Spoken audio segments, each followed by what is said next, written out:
can you stop talking already? This is incredibly boring. Silence! For these horrific acts, you are hereby sentenced to death. Whatever. Make it quick.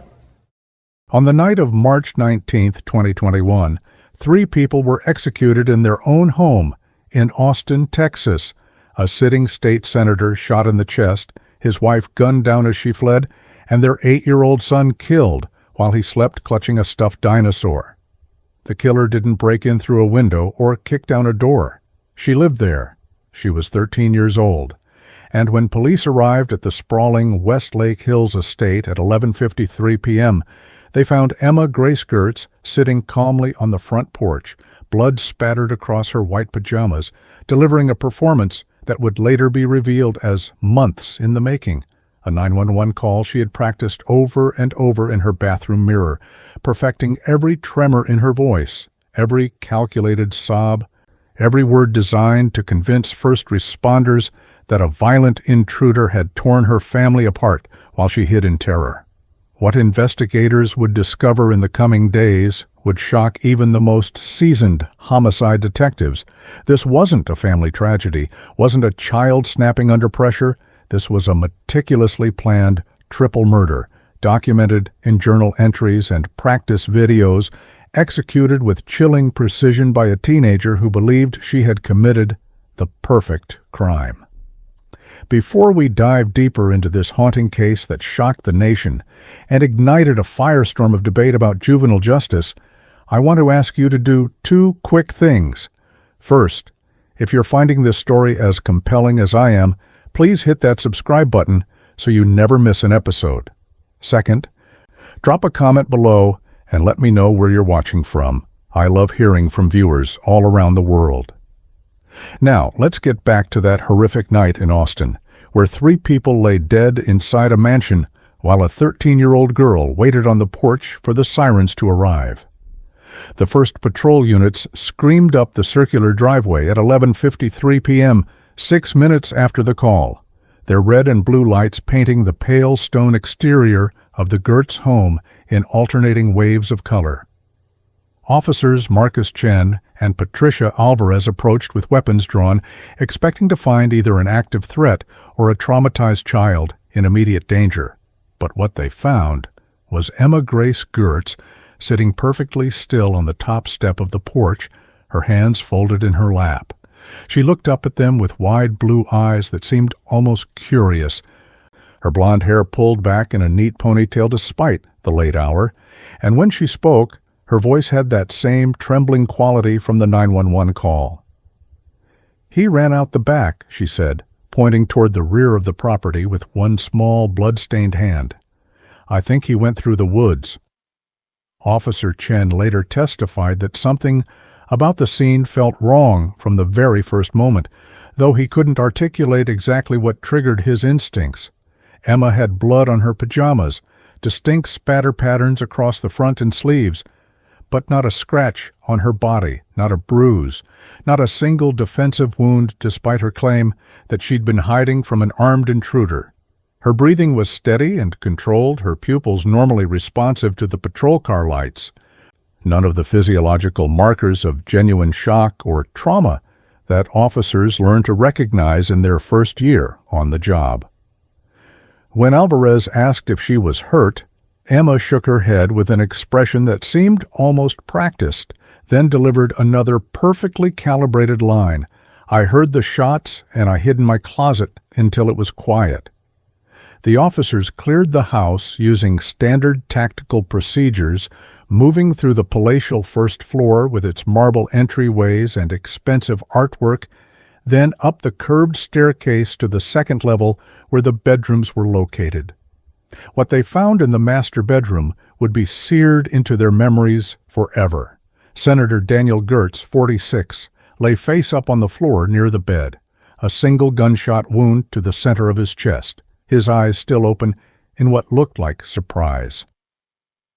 In the hallway outside, Victoria Gertz, 44, the senator's wife and former campaign manager, had collapsed near the top of the stairs, shot twice in the back as if she'd been trying to run. The third victim, 8-year-old Ethan Gertz, was found in his race car-themed bedroom, tucked into bed with a fatal shot to the head, a stuffed dinosaur still clutched in his small hands. By midnight, the Gertz estate had transformed into a chaotic crime scene, with multiple agencies responding to what was being treated as a home invasion turned triple homicide. Austin Police Department's Homicide Division arrived, followed by crime scene investigators, the medical examiner's office, and because the victim was a sitting state senator, representatives from both the Texas Rangers and the FBI. Emma was wrapped in a blanket and placed in the back of a patrol car, not under arrest, but certainly not free to leave, while investigators began the meticulous work of documenting every inch of the death house. The senator's 9mm handgun was found on the floor near his body, recently fired, 3 shell casings scattered on the bedroom floor in a pattern that would later prove significant. Detective Savannah Garcia of the Austin PD Homicide Division pulled up to the scene at 12:20 a.m., her 15 years of experience telling her immediately that this case was going to be a nightmare of politics, media attention, and pressure from above. She was a sharp-featured woman in her early 40s with dark hair always pulled back in a severe bun, known throughout the department for her relentless attention to detail and her ability to spot inconsistencies that others missed. As she ducked under the crime scene tape and approached the house, she saw Emma Grace Gertz in the patrol car, still wrapped in that blanket, still perfectly calm. Their eyes met through the window, and Garcia felt a cold finger trace down her spine. The girl's expression wasn't that of a traumatized survivor, but rather that of someone waiting for the next scene to begin. Garcia's first walkthrough of the crime scene only deepened her unease about the senator's daughter. The timeline Emma had provided in her 911 call didn't match the evidence. She'd claimed the shooting was happening right then, that she could hear someone moving around downstairs while she hid, but the bodies showed early signs of cooling and rigor mortis that suggested they'd been dead for at least 30 minutes before the call. The blood spatter patterns told a story of execution-style killings, not a panicked intruder firing randomly. Each victim had been shot with precision, the senator in the chest while he was standing. The blood pool underneath him suggested he'd fallen and bled out exactly where he died. The mother in the back while fleeing, and the little boy while he slept. There were no signs of forced entry anywhere in the house, no ransacked rooms suggesting robbery, no indication that an intruder had ever been present at all. What troubled Garcia most was Emma's story about hiding in her closet during the attack. When investigators examined the girl's bedroom, an expensively decorated space with a canopy bed and built-in bookshelves, they found the closet door standing wide open, the interior perfectly organized with color-coded clothes still on their hangers. If Emma had truly been cowering in terror for 20 or 30 minutes while a murderer stalked through her house, there should have been some evidence of her presence, disturbed shoes, wrinkled clothes she'd pressed against, anything. Instead, the closet looked like it had been staged for a magazine photo shoot, untouched and pristine. At 1:15 a.m., Garcia made the decision to conduct a preliminary interview with Emma Grace Gertz, knowing that every minute counted in the crucial first hours after a homicide. They brought the girl into a family room away from the primary crime scenes, setting up a video camera to record the conversation, and Garcia sat across from her with a gentle expression that masked the suspicion growing in her gut. "Emma, I know this is incredibly hard, but I need you to walk me through everything that happened tonight," Garcia said, in her most sympathetic voice, pulling out a notebook. "Start from when you first heard something wrong." Emma's performance in that first interview was note-perfect, each pause and tremor calibrated for maximum effect. She described hearing loud bangs that woke her from sleep, explained how she'd immediately hidden in her closet and pulled the door closed, detailed the terrifying minutes of silence before she dared to emerge and find her family dead. She cried at appropriate moments. When describing finding her little brother, when talking about calling 911, but the tears never quite reached her eyes, never disrupted her careful articulation of the story. Garcia, who had interviewed hundreds of traumatized witnesses and victims, recognized the difference between genuine emotion and theatrical reproduction, and this was definitely the latter. The red flags multiplied as the interview continued. When Garcia asked specific questions about the timeline, what time did you go to bed? When exactly did you hear the first shot? How long did you wait before calling 911? Emma's answers became vague and contradictory. She claimed she'd been asleep at 11:00 p.m., but also mentioned she'd been reading a book on her phone until 11:30 p.m. She said the shots woke her, but also that she'd heard footsteps on the stairs before the shots rang out. Most tellingly, when Garcia asked her to describe the intruder she claimed to have glimpsed running away, Emma provided a description so generic it could have fit millions of people. Tall, wearing dark clothes, maybe a man. Phase 2. The Detective's Instinct. As dawn broke over Austin, Texas on March 20th, 2021, Detective Savannah Garcia stood in the Gertz family driveway, watching the medical examiner's team load 3 body bags into their van, her mind running through every inconsistency she'd noted in the past 6 hours. The media had already begun to gather beyond the police barricades, news vans with satellite dishes extended, reporters doing stand-ups with the estate's stone facade in the background, the story already being framed as a tragic home invasion that took the life of a prominent senator and his family. But Garcia's instincts, honed over a decade and a half of homicide investigations, were screaming that the narrative being sold to the public was fundamentally wrong. Emma Grace Gertz had been transported to Child Protective Services headquarters for temporary placement, still maintaining her victim status, but Garcia had already begun building a very different theory of the crime. Garcia's next step was to interview the first responders in detail, extracting every observation and impression they'd formed before the scene became contaminated with assumptions. Officer Marcus Chen described Emma's unnaturally calm demeanor on the porch, how her hands had been folded neatly in her lap rather than clasped or wringing in distress, how her voice had sounded rehearsed rather than spontaneous. Officer Patricia Alvarez mentioned something Garcia found particularly significant. When they had asked Emma if she was hurt, the girl's eyes had darted down to her own body as if checking, as if she needed to verify what injuries she was supposed to have. Neither officer had observed any signs of the adrenaline crash that typically follows a genuine, life-threatening encounter. No shaking hands, no rapid breathing, no inability to focus. The crime scene investigators began their methodical work as morning light flooded through the Gertz mansion's floor-to-ceiling windows, revealing details that darkness had obscured. The senator's 9mm handgun, a Glock 19 he kept in a biometric safe in his bedroom, had been fired 3 times.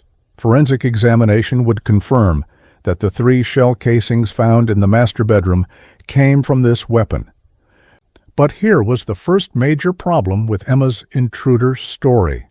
The gun had been found on the floor approximately 6 feet from the senator's body, positioned as if it had been dropped or placed there after his death. If Daniel Gertz had been shot by an intruder, why would his own gun be out of its safe, and why would it be lying on the floor rather than in his hand or nearby if he'd been trying to defend himself? Garcia requested a full forensic sweep of Emma's bedroom, and what the investigators found there would become the first crack in the girl's carefully constructed narrative. Hidden in the back of her closet beneath a pile of winter sweaters that wouldn't be needed in Texas until late autumn, they discovered a loaded spare magazine for the Glock 19, 15 rounds of 9mm ammunition, the same type and brand that had killed 3 people the night before. When Garcia received the call from the forensics team, she felt that familiar electric tingle of a case breaking open. They'd found Emma Grace Gertz fingerprints on the magazine, clear and unambiguous prints that could only have been left by someone who had handled the ammunition with bare hands. The discovery of Emma's prints on the Spare magazine raised immediate and troubling questions. Why would a 13-year-old girl have touched her father's ammunition? And why would that magazine be hidden in her closet rather than stored with the gun in the biometric safe? Garcia obtained a warrant for the girl's digital devices, her iPhone, iPad, and laptop, knowing that teenagers in 2021 documented virtually everything in their lives through text, social media, and apps. The devices were seized from Emma's bedroom and rushed to the department's digital forensics lab, where analysts began the painstaking process of extracting data, recovering deleted files, and reconstructing the digital footprint of a girl who might have just murdered her entire family. While waiting for the digital forensics results, Garcia began interviewing neighbors, teachers, and anyone who had regular contact with the Gertz family. The picture that emerged was complex and deeply troubling. Senator Daniel Gertz was known as a rising star in New Franklin politics, a conservative Democrat who positioned himself as a family values candidate. But multiple sources described him as controlling and image-obsessed behind closed doors. Victoria Gertz, his wife, had given up her successful career as a political consultant to manage his campaigns and raise their children, and neighbors reported that she seemed increasingly isolated and stressed in the months before her death. As for Emma, teachers described her as a formerly bright and engaged student who had become withdrawn and listless over the past year, her grades dropping, her participation in class activities fading to nothing. The most revealing interview came from Emma's school counselor, a woman named Rebecca Martinez, who had been trying unsuccessfully to get the Gertz parents to agree to a mental health evaluation for their daughter. Martinez told Garcia that Emma had come to her office 3 times in the past semester, each time appearing more desperate and disconnected, talking vaguely about not being able to be herself at home and feeling like she was disappearing. When Martinez had called Victoria Gertz to suggest therapy, the senator's wife had been dismissive and defensive, insisting that Emma was just going through typical teenage drama and that the family handled their own problems privately. Martinez's notes from those meetings, which she provided to Garcia with appropriate legal authorization, painted a picture of a girl under immense psychological pressure, medicated for depression and anxiety, controlled to the point of suffocation. On March 21st, 2 days after the murders, the digital forensics team delivered their preliminary findings to Garcia, and what they'd uncovered was nothing short of explosive. Emma's phone contained multiple deleted TikTok draft videos, filmed in her bathroom with the door locked, showing her practicing different versions of a 911 call, experimenting with the level of panic in her voice, the timing of her sobs, the specific words she would use to report an intruder. The videos were time-stamped over a period of 2 weeks leading up to the murders, dozens of takes, where Emma refined her performance like an actress preparing for an audition. Even more damning, the forensics team had recovered entries from a journaling app called Locked Journal that Emma had believed were permanently deleted after she'd removed the app from her phone. The Locked Journal entries were a window into the dark psychology of a girl who had been planning murder with chilling calculation.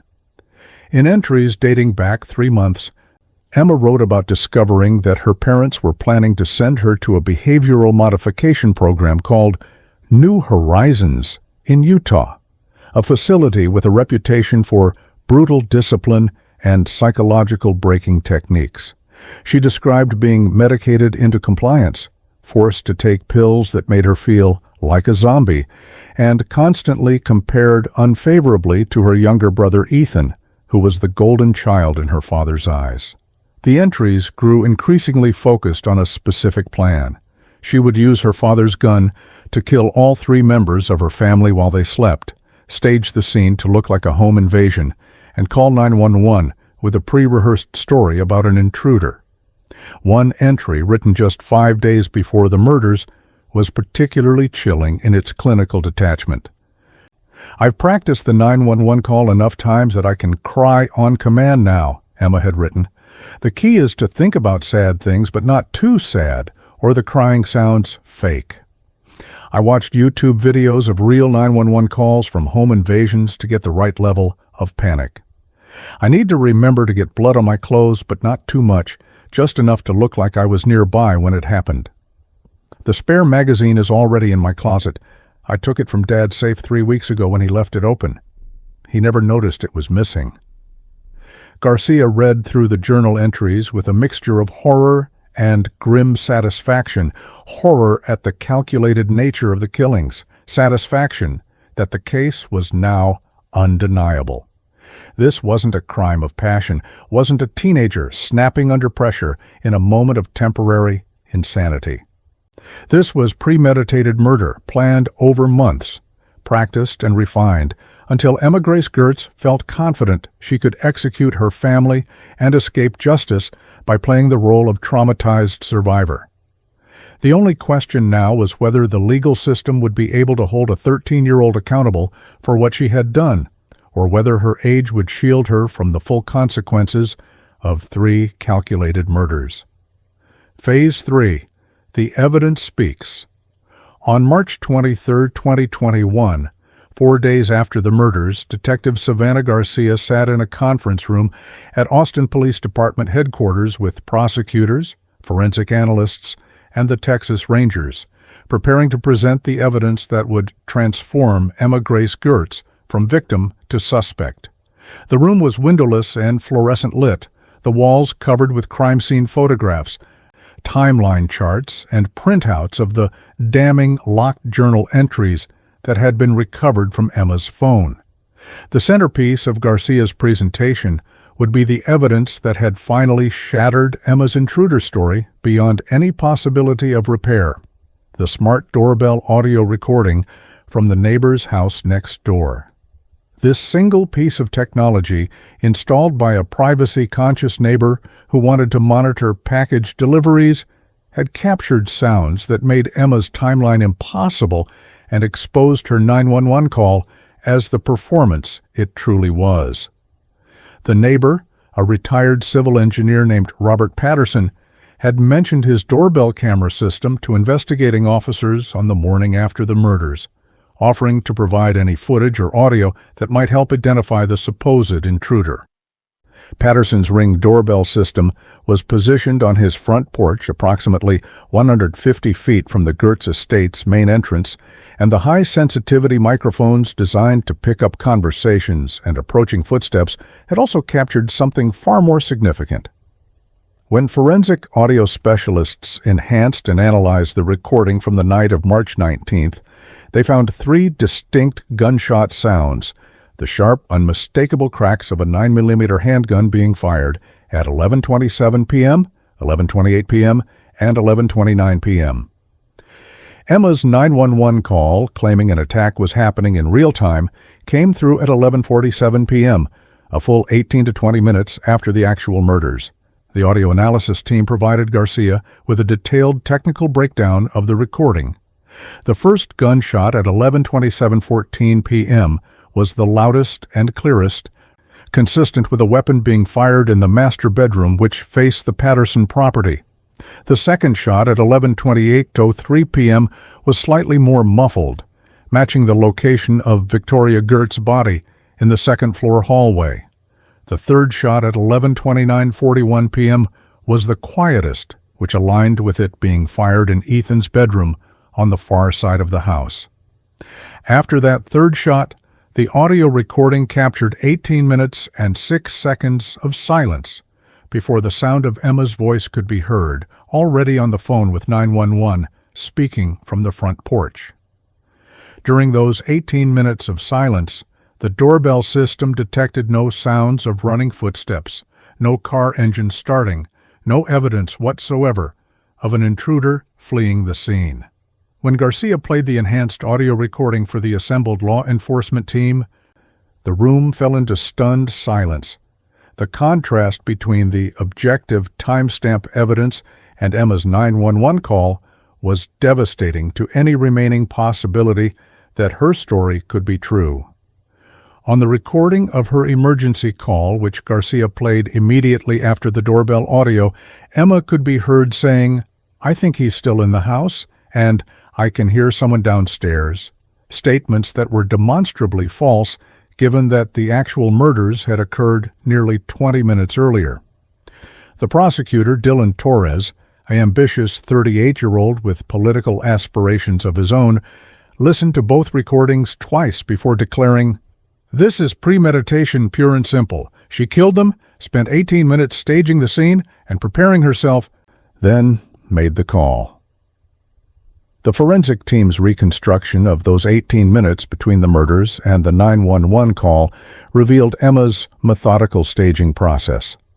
After shooting her father in the master bedroom, she had walked to the hallway and shot her mother in the back as Victoria attempted to flee. The blood trail and body position suggested Victoria had been awakened by the first shot and was trying to reach Ethan's room. Emma then proceeded to her brother's bedroom and executed the 8-year-old while he slept, potentially never even waking him. She then returned to the master bedroom, placed her father's gun on the floor in a location that would suggest he'd drawn it in self-defense, and used the time remaining to get blood spatter on her pajamas by touching her father's wound and flicking the blood onto herself in a pattern that would look incidental rather than self-inflicted. The fingerprint evidence on the spare magazine found in Emma's closet provided the final nail in the coffin of her defense. Forensic analysis confirmed that the prints belonged to Emma Grace Gertz and showed characteristics suggesting they'd been left at least several days before the murders. The slight degradation of the oil patterns indicated age, not fresh prints from the night of the crime. This meant Emma had handled the magazine well in advance, supporting the premeditation theory and explaining where she'd gotten the ammunition that was still loaded in the gun after 3 shots were fired. The magazine's location in her closet, hidden under winter clothes, demonstrated consciousness of guilt. She'd deliberately concealed evidence of her access to her father's ammunition. Garcia's investigation also uncovered a crucial piece of physical evidence that Emma had overlooked in her planning: gunshot residue.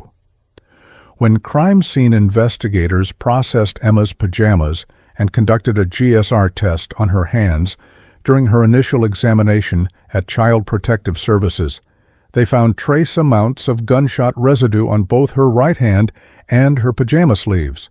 Emma's explanation for the blood on her clothes, that she'd checked her family members to see if they were alive, could account for blood transfer, but it couldn't explain gunshot residue, which is typically only present on someone who has fired a weapon or been in extremely close proximity to a firing weapon. The GSR pattern on Emma's right hand was consistent with someone who had gripped and fired a handgun, not someone who had merely been in the same house as a shooting. On March 25th, 1 week after the murders, Garcia received the final piece of crushing evidence from the forensics lab: a detailed timeline reconstruction based on blood coagulation, body temperature, and lividity patterns that proved beyond doubt that all 3 victims had been dead for at least 25 to 30 minutes before Emma's 911 call. The medical examiner, Dr. Patricia Chen, provided testimony that would later be used in court, explaining how blood coagulation begins within minutes of death and progresses in measurable stages. Based on the state of the blood pools around each victim, the coagulation patterns, and the degree of body cooling, Dr. Zweig Chen placed the time of death for Senator Gertz between 11:25 p.m. and 11:30 p.m., with the other 2 victims dying within minutes of each other in that same window. This medical evidence corroborated the doorbell audio perfectly and made Emma's timeline physically impossible. Armed with this overwhelming evidence, Garcia and Prosecutor Torres met with the district attorney to discuss charging strategy. The case was ironclad from an evidentiary standpoint. They had digital evidence of premeditation, audio proof that Emma's timeline was a fabrication, forensic evidence placing her as the shooter, and a clear motive documented in her own words. The complication was Emma's age. At 13 years old, she was a juvenile under Texas law, which typically meant she would be charged in juvenile court with different sentencing options and protections. But March 2021, in the fictional state of New Franklin, was a unique moment. The legislature had just passed the controversial Adult Accountability Act, which allowed prosecutors to charge minors as young as 13 as adults in cases involving multiple homicides with exceptional premeditation, making them eligible for the same sentences as adult offenders, including capital punishment. The decision to charge Emma Grace Gertz under the Adult Accountability Act was both legal and political. Legally, the statute's requirements were clearly met: 3 victims, extensive premeditation documented in writing and video, and aggravating factors including the vulnerability of one victim, the 8-year-old brother, and the abuse of familial trust. Politically, this would be the first test case of the new law, passed just 2 months earlier amid fierce debate about juvenile crime rates and public safety. Senator Daniel Gertz himself had been a vocal supporter of the Adult Accountability Act, arguing in floor speeches that age should not shield violent offenders from consequences, never imagining that his own daughter would become the statute's first defendant. On March 26th, exactly 1 week after the murders, Emma Grace Gertz was formally arrested and charged with 3 counts of capital murder. The charging document laid out the evidence in clinical detail: the premeditated plan documented in her locked journal app, the practiced 911 performance captured in TikTok drafts, the audio timeline proving her story was fabricated, the gunshot residue on her hands, and the spare magazine with her fingerprints hidden in her closet. Because she was being charged under the Adult Accountability Act, Emma would be tried in adult criminal court rather than juvenile court, and if convicted, she would face the possibility of life imprisonment without parole, or in the most extreme outcome, death by lethal injection. The arrest of a 13-year-old girl for the calculated murder of her entire family ignited a media firestorm that would only intensify as the case moved toward trial. Phase 4: Digital Footprints of Murder. The forensic examination of Emma Grace Gertz's digital devices revealed a portrait of premeditation so detailed and chilling that even seasoned investigators found themselves disturbed by the level of calculation in someone so young. Lead digital forensics analyst Marcus Webb, a specialist who had worked hundreds of cases involving electronic evidence, told Detective Savannah Garcia that in his 12 years examining phones and computers for criminal evidence, he had never seen such a comprehensive digital documentation of murder planning. Emma's iPhone 12, seized from her bedroom on the night of the murders, contained a trove of deleted data that the manufacturers claimed was permanently erased, but which specialized forensic software could reconstruct. The recovery process took skilled technicians 3 days of continuous work, extracting fragments of deleted files from the phone's memory and piecing them together like a digital jigsaw puzzle. The TikTok draft videos were the most visually disturbing evidence, recorded selfie-style in Emma's bathroom between March 5 and March 18, 2021. In the earliest videos, Emma's 911 performance was clumsy and unconvincing.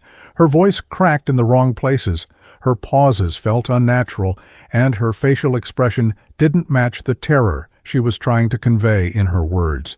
But over the course of 2 weeks and 37 separate practice videos, she refined her technique with the dedication of a method actor, preparing for a role.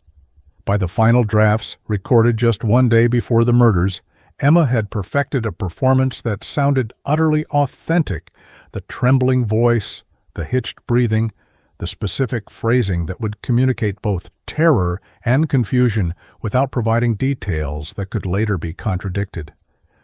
The progression of the TikTok drafts revealed Emma's awareness of exactly what investigators would listen for in a genuine 911 call.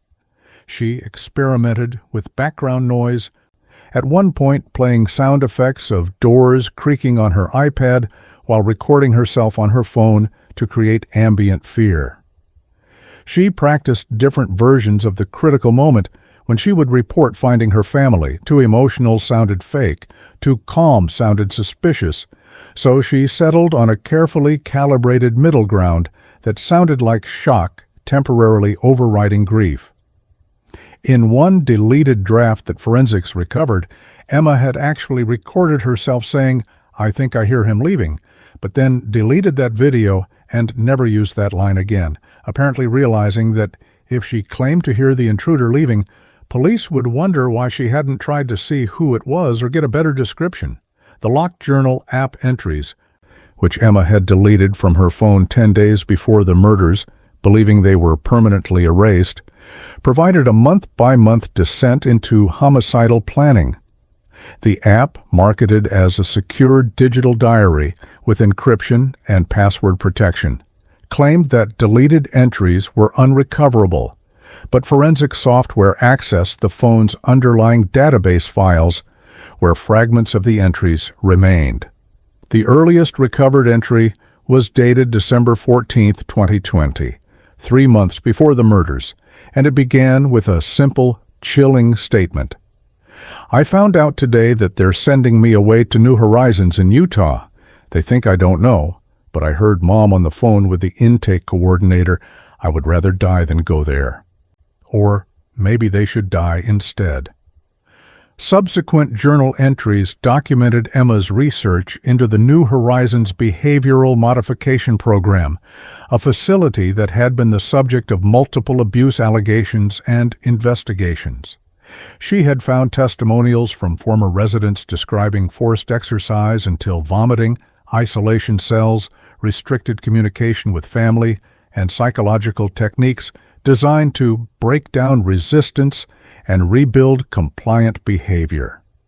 Emma wrote extensively about her rage at being considered the family's problem child, while her younger brother Ethan was praised and celebrated, describing herself as the defective product they need to send back for repairs. The entries revealed that she had been taking prescribed Zoloft and Ritalin for depression and anxiety, but she believed the medications were being used to keep her docile and controllable rather than actually help her mental health. By January 2021, Emma's journal entries shifted from venting anger to considering concrete solutions, and this was where the evidence of premeditation became irrefutable. On January 23rd, she wrote, "I've been thinking about Dad's gun. He showed it to me once, explaining how it works because he said I should know about firearm safety. He keeps it in a biometric safe in his closet, but I've seen him open it enough times that I know where he stores the backup key, taped under his desk drawer. If I could get the gun, I could end this. All of it. Start over completely." This entry established that Emma had been thinking about using her father's weapon more than 2 months before she actually did so, a timeline that would prove crucial for the prosecution's premeditation argument. The journal entries from February 2021 showed Emma actively planning the logistics of the murders with a level of detail that seemed impossible for a 13-year-old. She researched how long it takes for gunshot wounds to be fatal, how to stage a crime scene to look like a home invasion, and what investigators look for when determining if a 911 call is genuine. She wrote about the importance of waiting between the murders and the phone call to allow time for staging, but not waiting so long that rigor mortis would make the timeline obviously wrong. In one entry from February 17th, Emma laid out her complete plan. Kill Dad first because he's the biggest threat, then Mom when she comes to check on the noise, then Ethan last because I don't want him to be scared. Make it look like someone broke in. Put blood on my clothes, but not too much. Practice the 911 call until it's perfect. Wait 15-20 minutes after the last shot before calling. Sit on the porch so I'm the first thing police see. The forensics team also recovered Emma's search history from Safari and Chrome browsers on both her phone and iPad, revealing a disturbing pattern of research into true crime cases, 911 protocols, and crime scene investigation techniques. Between January and March 2021, she had watched dozens of true crime documentaries on YouTube and Netflix, paying particular attention to episodes that discussed how investigators caught killers through timeline inconsistencies and physical evidence. She had researched gunshot residue, how long DNA evidence remains on objects, and whether fingerprints could be wiped clean. Most tellingly, she had watched multiple episodes of shows like Forensic Files and The First 48 that specifically featured cases where family members had killed their relatives and tried to blame unknown intruders. Prosecutor Dylan Torres recognized the TikTok drafts and journal entries as the strongest evidence of premeditation he'd ever seen in any case, let alone one involving a juvenile defendant. These weren't the impulsive, poorly planned actions of an abused child snapping under pressure. This was systematic, calculated planning executed with chilling patience. Torres told Detective Garcia that the digital evidence alone was sufficient to prove first-degree murder on all 3 counts. But he wanted to understand more about Emma's psychology and family dynamics. The journal entries mentioned years of medication and control, being compared unfavorably to her brother, and the threat of the behavioral modification program, all of which the defense would certainly use to argue mitigating circumstances, even if they couldn't challenge the facts of the murders themselves. Garcia arranged for a forensic psychologist, Dr. Michael Chen, to review all the digital evidence and provide an analysis of Emma's mental state and development. Dr. Chen, who specialized in adolescent psychology and had testified in dozens of juvenile cases, spent 2 weeks reviewing the journal entries, TikTok videos, and text messages before providing his preliminary assessment. His conclusion was both troubling and legally significant. Emma Grace Gertz demonstrated intellectual and emotional sophistication far beyond typical 13-year-old development. But her moral reasoning and impulse control showed significant deficits. She could plan, execute, and attempt to deceive with adult-level capabilities, but she appeared to have limited capacity for empathy or genuine remorse, particularly regarding her brother's death. The digital evidence also revealed Emma's relationship with her family members in the months leading up to the murders.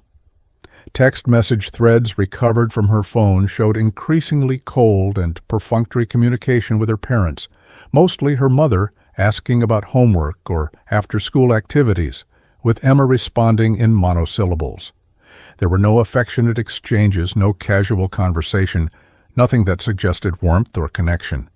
In contrast, Emma's messages with school friends showed a completely different personality, funny, engaged, capable of expressing emotions and sharing experiences. It was as if she existed as 2 separate people, the compliant, medicated daughter at home and the real Emma who only emerged outside her family's presence. One particularly significant deleted text thread from late February 2021 showed Emma discussing the Utah Behavioral Modification Program with a friend named Sarah Martinez. Emma had written, "My parents are sending me to basically prison because I vaped once." Once. Meanwhile, golden boy Ethan can do whatever he wants. I asked them not to send me, and they said it's already decided, like I don't even get a say in my own life. Sarah had responded with sympathy and suggestions to talk to a school counselor, but Emma's final message in that thread was chilling in retrospect. "Don't worry about it. I'm going to handle the situation myself. They won't be able to send me anywhere soon." Forensic analysis showed that Emma had deleted this entire conversation thread on March 18th, one day before the murders, apparently recognizing that it could be interpreted as evidence of planning. The recovery of Emma's digital evidence took what might have been a circumstantial case and transformed it into one of the most well-documented, premeditated murders in Texas criminal history.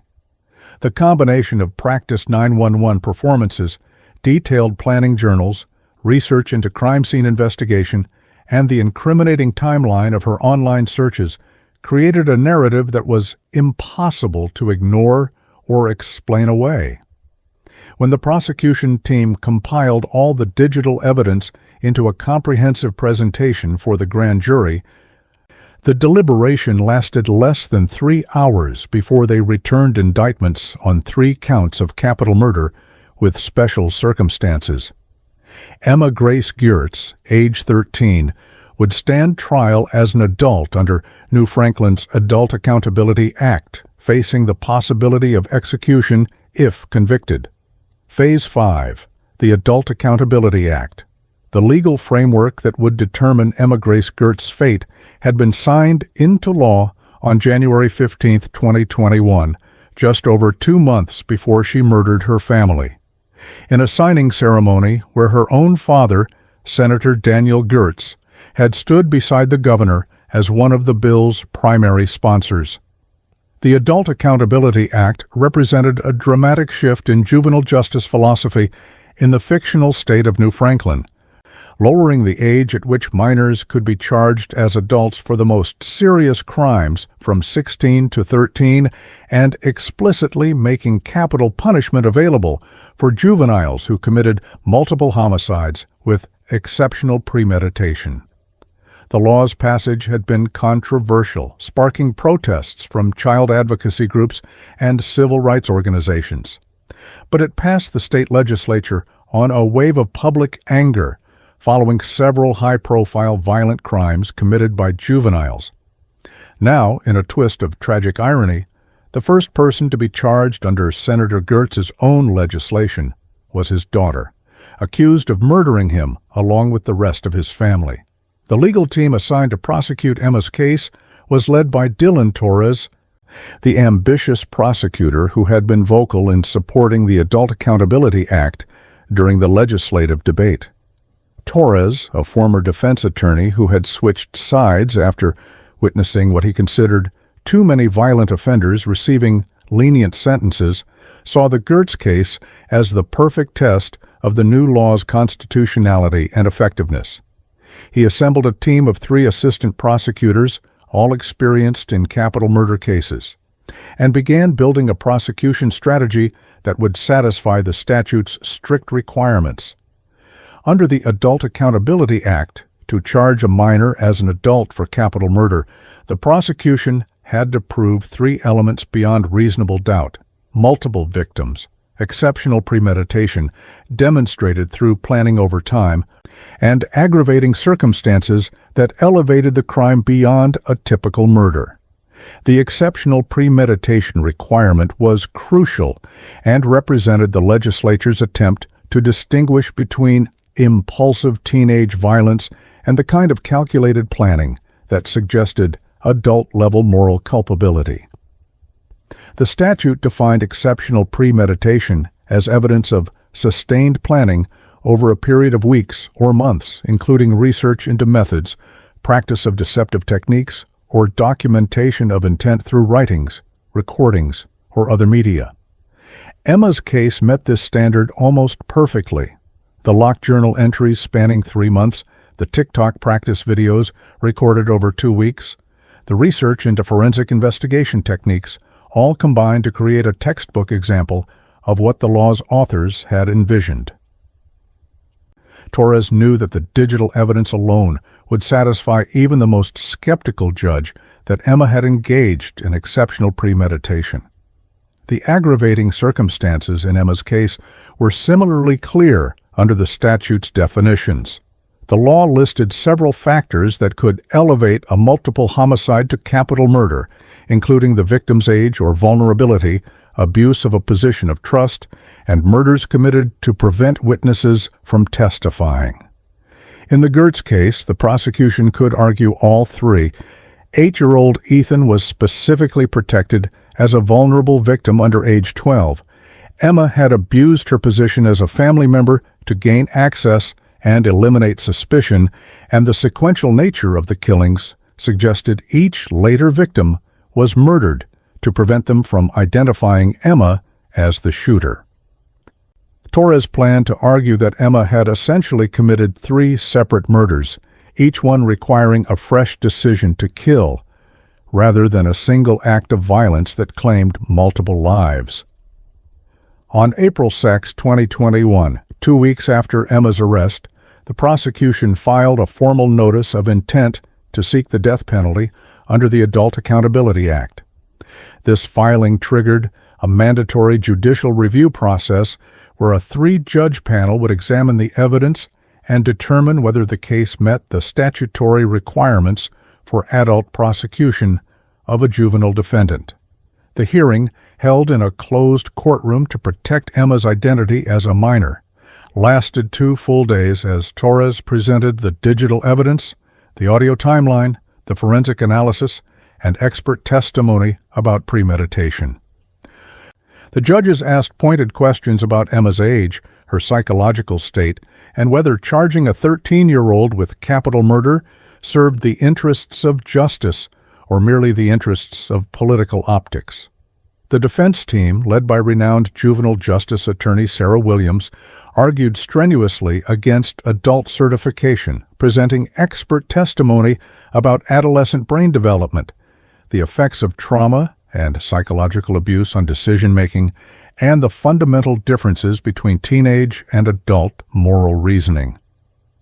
Dr. Jennifer Blackwell, a neuroscientist specializing in adolescent development, testified that the prefrontal cortex, the part of the brain responsible for impulse control, long-term planning, and consequential thinking, is not fully developed until the mid-20s, meaning that even Emma's sophisticated planning didn't necessarily reflect adult-level capacity to understand the moral weight of her actions. Williams argued that charging Emma as an adult under the new statute violated the Eighth Amendment's prohibition on cruel and unusual punishment as applied to juveniles, citing the Supreme Court's previous holdings that juvenile offenders are categorically less culpable than adult offenders. The 3-judge panel deliberated for 4 days before issuing their ruling on April 9, 2021.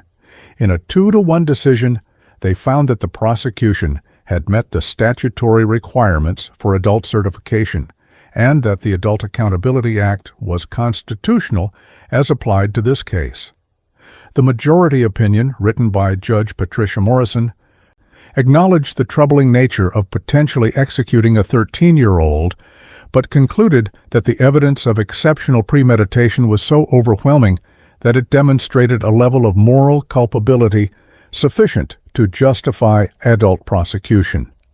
Judge Morrison wrote, "While the defendant's age is certainly a factor for the jury to consider in determining appropriate punishment, the level of planning, deception, and calculated execution in this case demonstrates capacities that transcend typical juvenile impulsivity. The defendant planned these murders for months, practiced her deception, researched how to avoid detection, and executed her plan with chilling precision. This is not a child who made a terrible mistake in a moment of passion. This is an individual who made deliberate choices over an extended period." The dissenting opinion, written by Judge Marcus Lee, argued that regardless of the sophistication of Emma's planning, the fundamental legal principle that children are less culpable than adults should prevent capital prosecution of any 13-year-old. Judge Lee's dissent stated, "The majority's decision effectively holds that a child can think herself into adult culpability.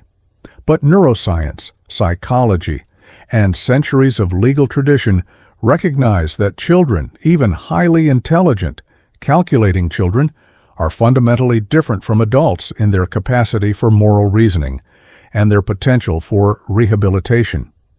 To sentence a 13-year-old to death is to declare that she is beyond redemption, beyond growth, beyond the possibility of change that is the very definition of childhood and adolescence." With adult certification granted, Emma's case moved forward in the adult criminal justice system, but with special accommodations for her age. She was held in a juvenile detention facility rather than adult jail. Her court appearances would be closed to the public and media, though this provision would later be violated through leaked footage, and any statements she made to investigators would be subject to enhanced scrutiny regarding voluntariness and Miranda rights. The trial was scheduled for September 2021, giving both sides 6 months to prepare their cases. Torres began assembling his witness list and evidence presentation, planning a prosecution that would rely heavily on the digital evidence and timeline reconstruction to prove not just that Emma was guilty, but that she deserved the ultimate penalty. The defense team, meanwhile, began building a mitigation case focused on Emma's history of psychological abuse, forced medication, and the terror of being sent to a brutal behavioral modification facility.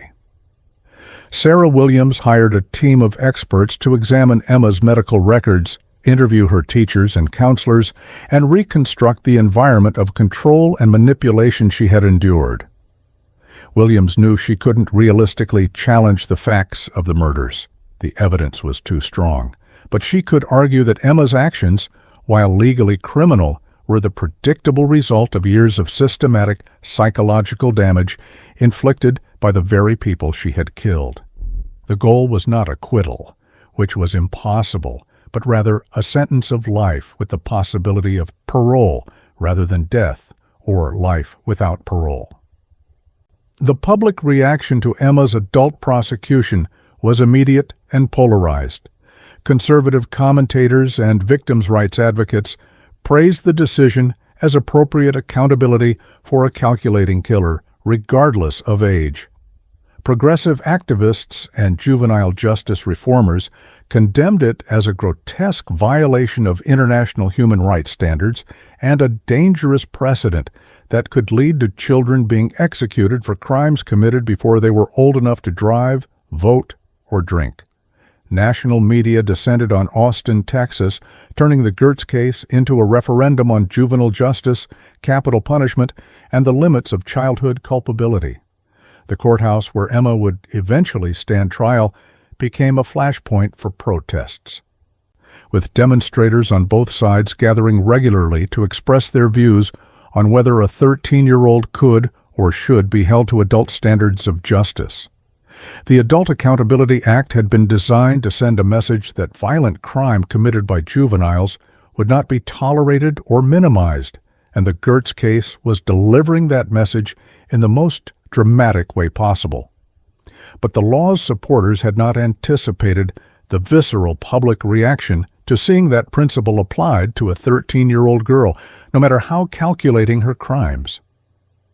As the trial date approached, legal scholars began filing amicus briefs arguing both sides of the constitutional question, with some contending that executing a juvenile offender violated evolving standards of decency, and others arguing that sufficiently sophisticated premeditation erased the categorical distinction between juvenile and adult offenders.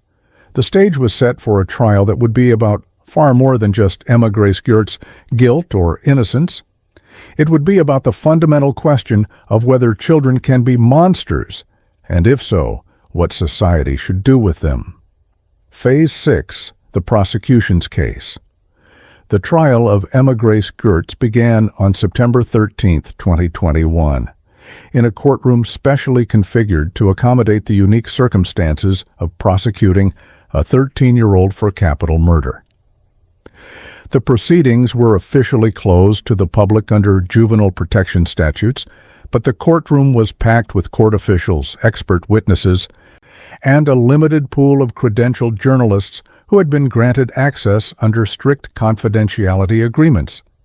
Emma sat at the defense table, wearing a conservative blue dress that her attorneys had selected to emphasize her youth.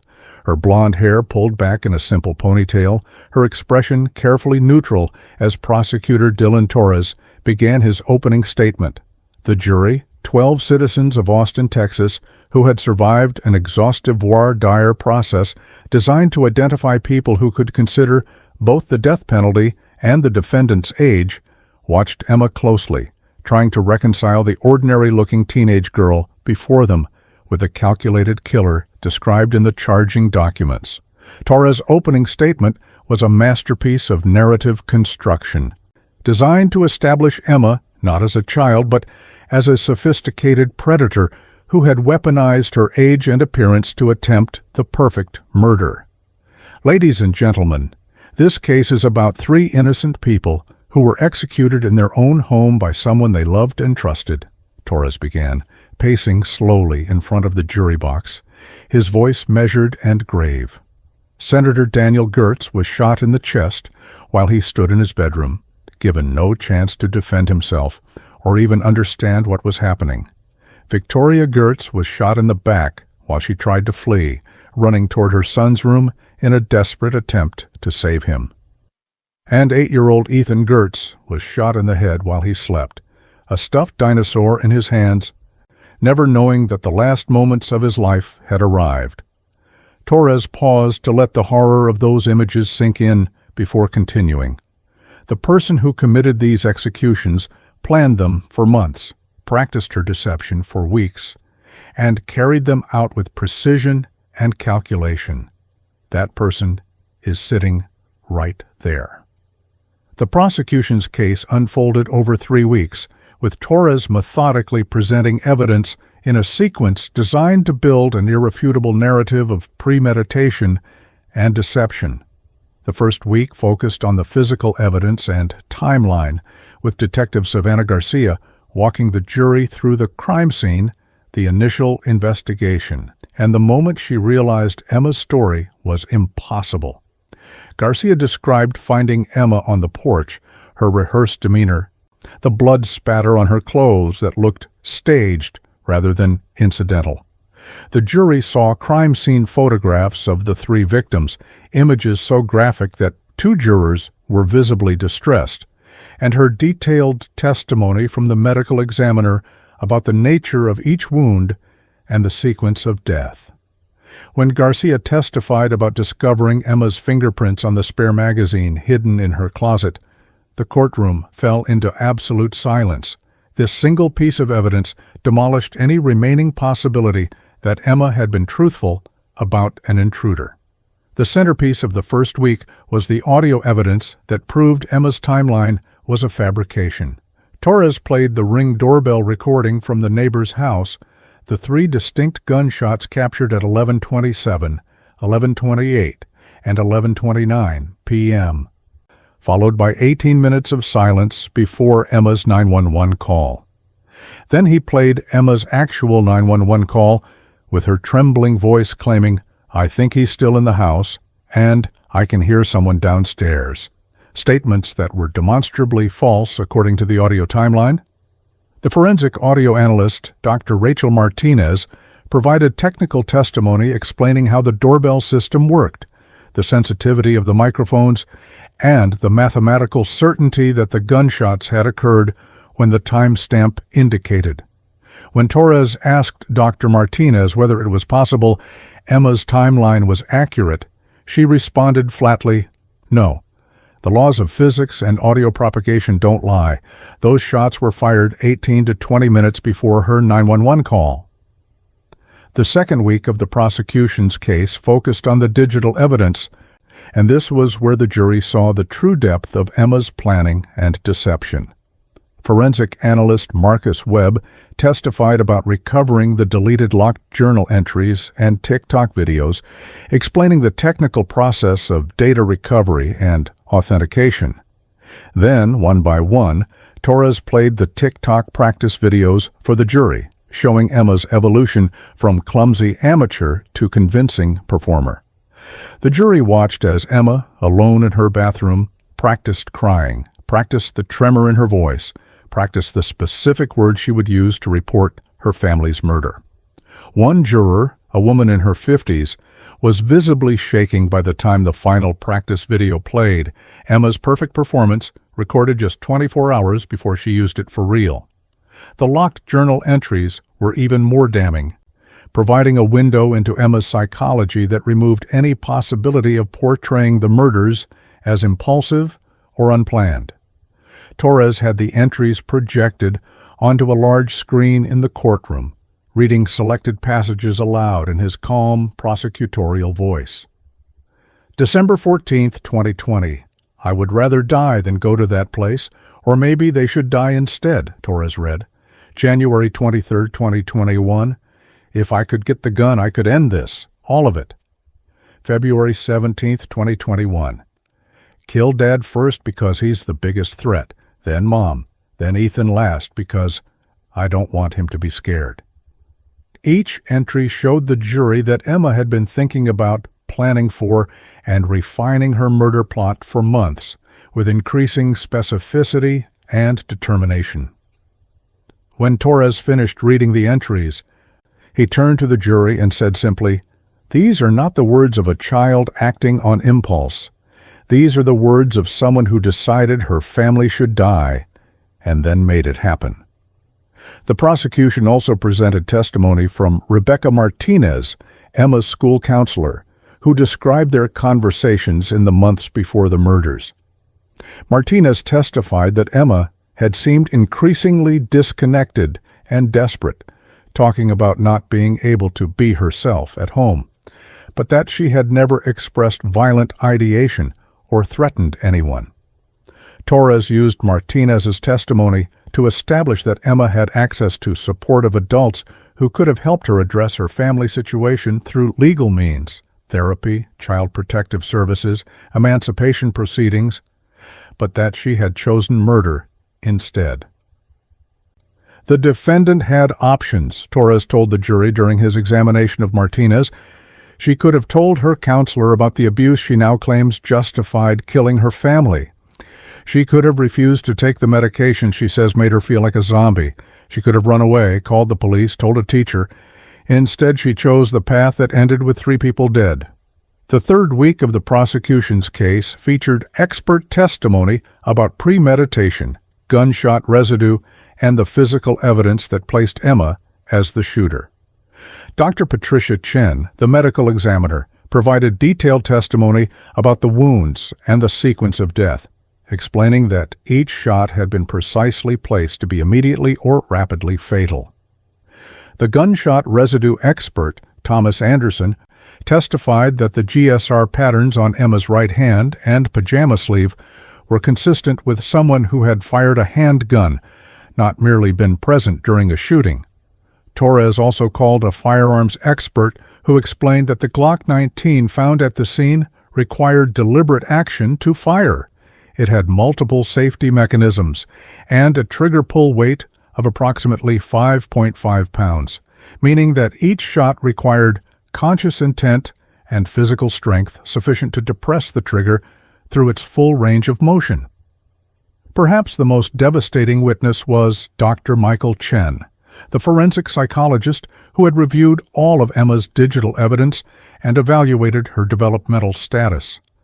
Dr. Chen testified that Emma demonstrated cognitive and planning abilities far above average for her age, with IQ testing placing her in the 97th percentile for verbal reasoning and executive function. This is not a developmentally delayed or impaired individual, Dr. Chen told the jury. Emma Grace Gertz has the intellectual capacity of an advanced high school student or college freshman. She understands cause and effect, can plan multiple steps ahead, and demonstrates sophisticated understanding of human psychology and investigation techniques. Torres then asked the critical question, "In your professional opinion, did the defendant understand that killing her family members was wrong?" Dr. Chen's answer was unequivocal. Yes, her journal entries show clear awareness that murder is illegal and punishable. Her practice videos show she understood she would need to deceive investigators. She knew it was wrong, and she did it anyway. The prosecution's case concluded with victim impact testimony, a controversial inclusion given Emma's age, but permitted under the Adult Accountability Act's provisions. Victoria Gertz's sister, Michelle Reynolds, testified about her sister's devotion to her family, her sacrifice of her career to support her husband's political ambitions, and her love for her children. Senator Gertz's chief of staff, David Patterson, described the senator's commitment to public service and his vision for New Franklin's future, a vision that had been ended by 3 bullets. Most powerfully, Ethan's second-grade teacher, Mrs. Patricia Johnson, testified about the 8-year-old's enthusiasm for learning, his kindness to classmates, and his excitement about a school science project he would never complete. By the time the victim impact testimony concluded, several jurors were crying, and the emotional weight in the courtroom was almost unbearable. Torres's closing argument brought all the evidence together in a narrative of calculated evil that he argued transcended Emma's age. The defense will ask you to see a child when you look at Emma Grace Gertz, Torres told the jury, standing directly in front of Emma at the defense table.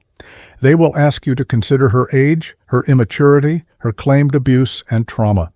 But I ask you to see what the evidence shows, a person who planned 3 murders over 3 months, who practiced her deception for 2 weeks, who researched how to avoid detection, who executed her plan with precision, and who then sat on her porch, covered in her family's blood, waiting to perform for the police. Age is just a number when the actions demonstrate adult-level calculation and adult-level cruelty. The evidence has proven beyond any doubt that Emma Grace Gertz is guilty of capital murder. Now you must decide what justice looks like for 3 innocent people who were executed by someone they loved and trusted. Phase 7. The defense's counter-narrative. Sarah Williams, Emma's lead defense attorney, faced an almost impossible task when she stood to deliver her opening statement to the jury. She couldn't dispute the facts of the murders, couldn't challenge the overwhelming evidence that Emma had killed her family, couldn't even really argue that Emma hadn't planned the crimes in advance.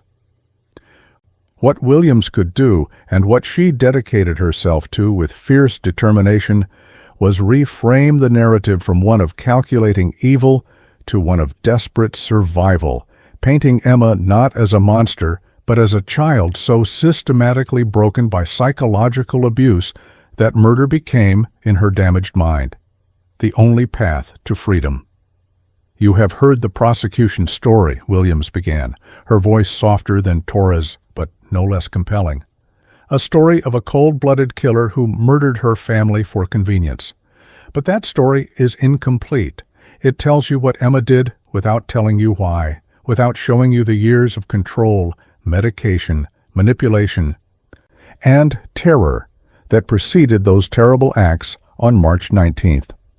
Williams's defense strategy centered on presenting Emma as a victim of prolonged psychological abuse who had developed what trauma experts call learned helplessness, and whose capacity for rational decision-making had been fundamentally compromised by years of being medicated, controlled, and treated as a problem to be managed rather than a child to be loved. The defense called Dr. Elizabeth Warner, a renowned child psychologist specializing in family trauma, who had conducted extensive interviews with Emma and reviewed her medical, school, and therapeutic records. Dr. Warner testified that Emma had been prescribed psychotropic medications starting at age 10, Zoloft for depression, Ritalin for attention issues, and, at various times, Ativan for anxiety, without consistent therapeutic support or proper monitoring of side effects. These medications can have serious impacts on developing brains, Dr. Warner explained, including emotional numbing, dissociation, and impaired impulse control. Emma was being chemically managed rather than psychologically supported. The defense presented evidence of the Gertz family's obsession with image control and political presentation, showing how Emma had been systematically erased as a person to serve her father's public image. Former campaign staffers testified about Senator Gertz's directive that Emma should not appear at public events after age 11 because she had become difficult to manage and didn't project the right family image. School records showed that Victoria Gertz had withdrawn Emma from extracurricular activities she enjoyed, drama club, soccer team, art classes, because they interfered with family obligations, which turned out to mean being available for staged photo opportunities when needed, but otherwise staying invisible. Williams argued that Emma had been reduced to a prop in her father's political career, valued only when she could be controlled and discarded when she couldn't. The most explosive testimony came from former residents of behavioral modification programs similar to the New Horizons facility where Emma's parents had planned to send her.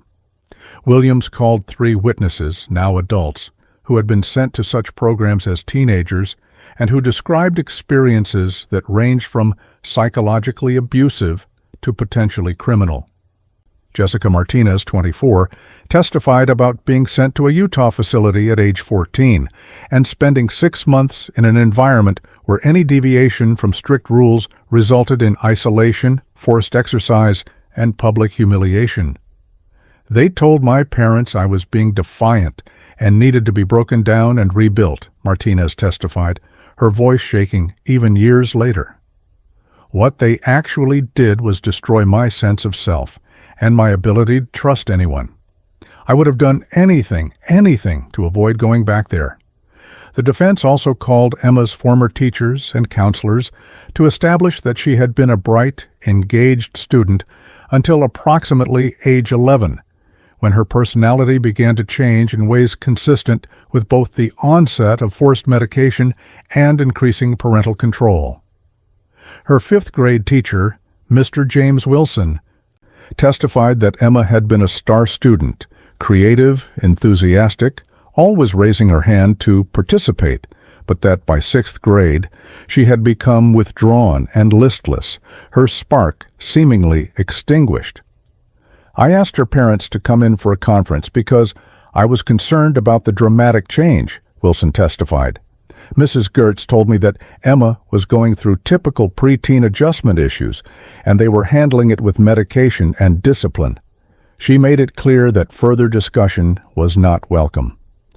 Williams presented Emma's medical records showing the progression and dosage increases of her medications, highlighting that Emma had been prescribed adult-level doses of psychotropic drugs despite being a small-frame child who weighed barely 90 pounds at age 13.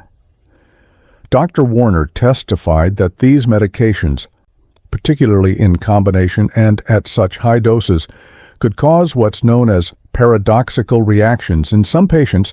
Instead of reducing depression and anxiety, they can increase emotional dysregulation, dissociation, and in rare cases, violent ideation.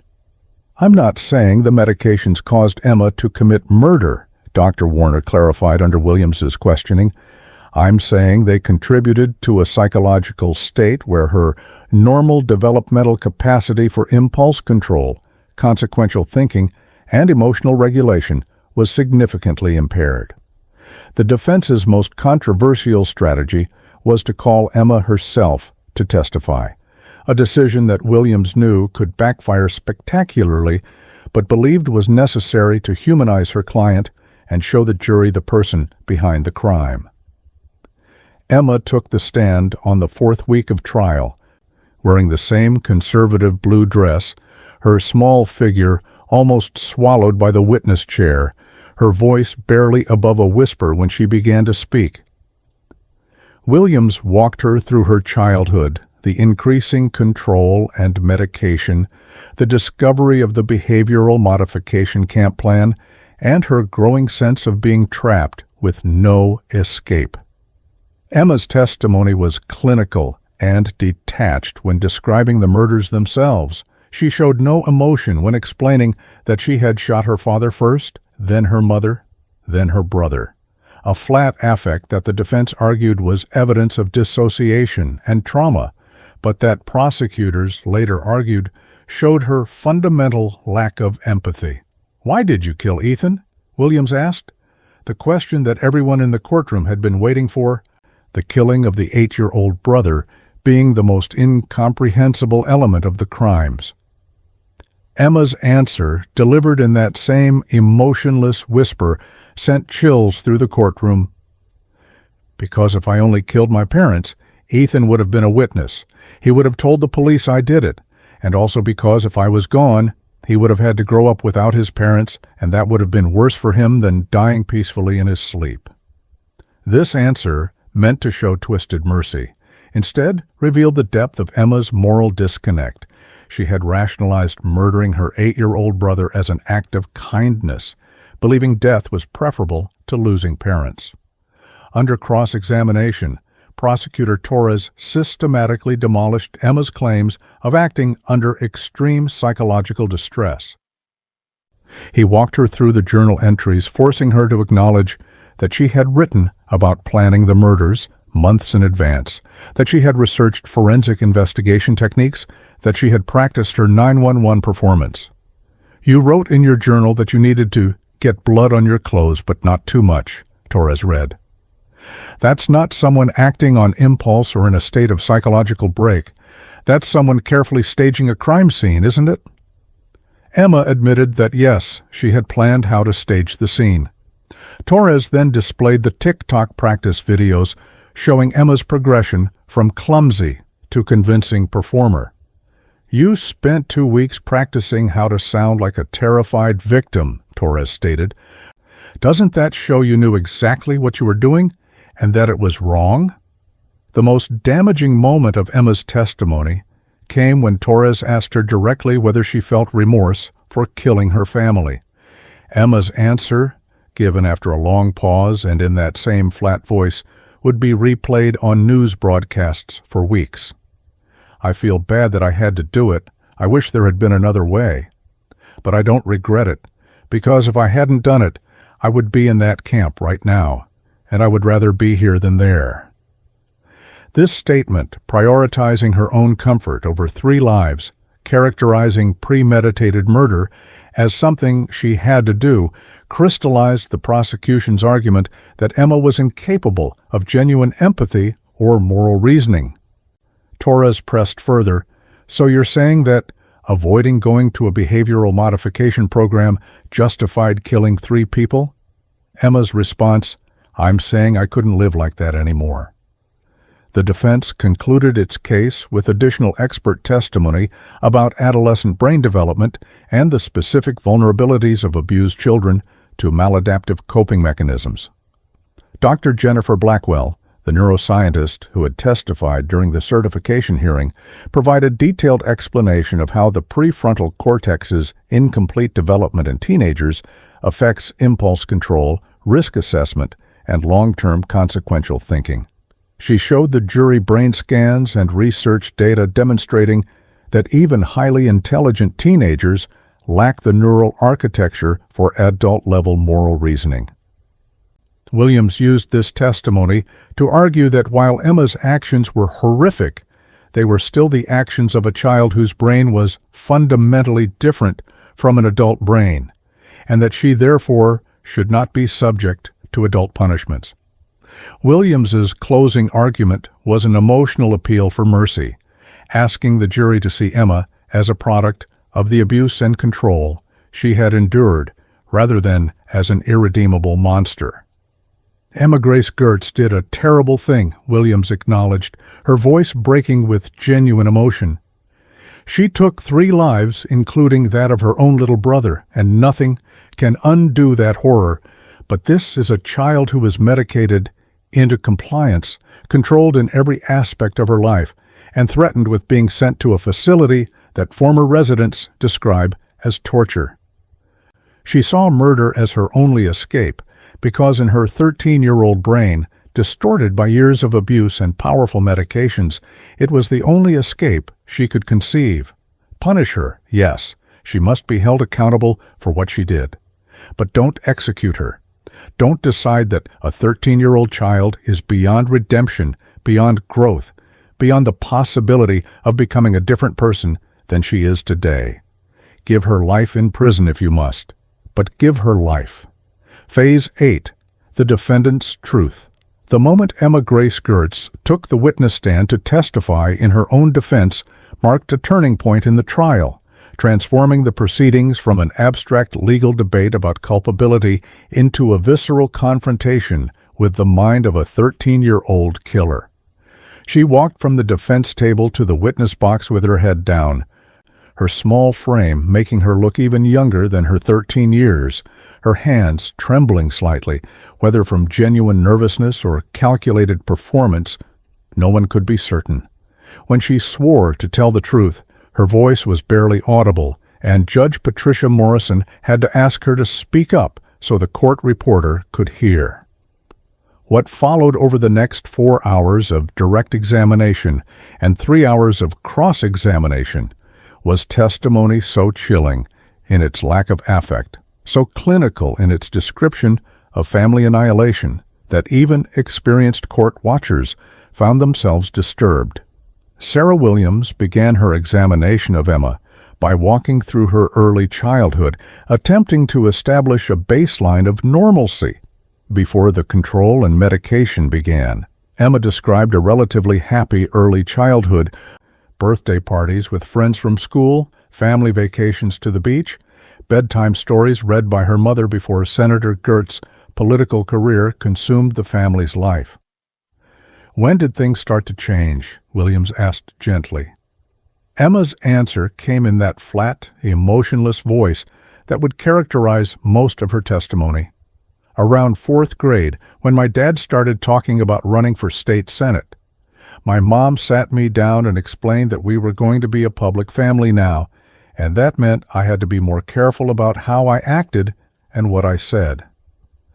This was when the image management began, coaching Emma on what to wear, how to smile for photographs, which opinions she was allowed to express. Emma described the onset of medication at age 10, after she had a public outburst at one of her father's campaign events where she complained loudly about being bored and wanting to go home. "The next week, my mom took me to a psychiatrist her friend recommended," Emma testified. "I talked to him for maybe 20 minutes, and he diagnosed me with depression and ADHD. He prescribed Zoloft and Ritalin. My mom seemed relieved, like this solved a problem." Williams asked how the medications affected her, and Emma's description was disturbing. "At first I just felt numb, like everything was happening behind a glass wall. My mom said that was good, that I was calmer and easier to manage.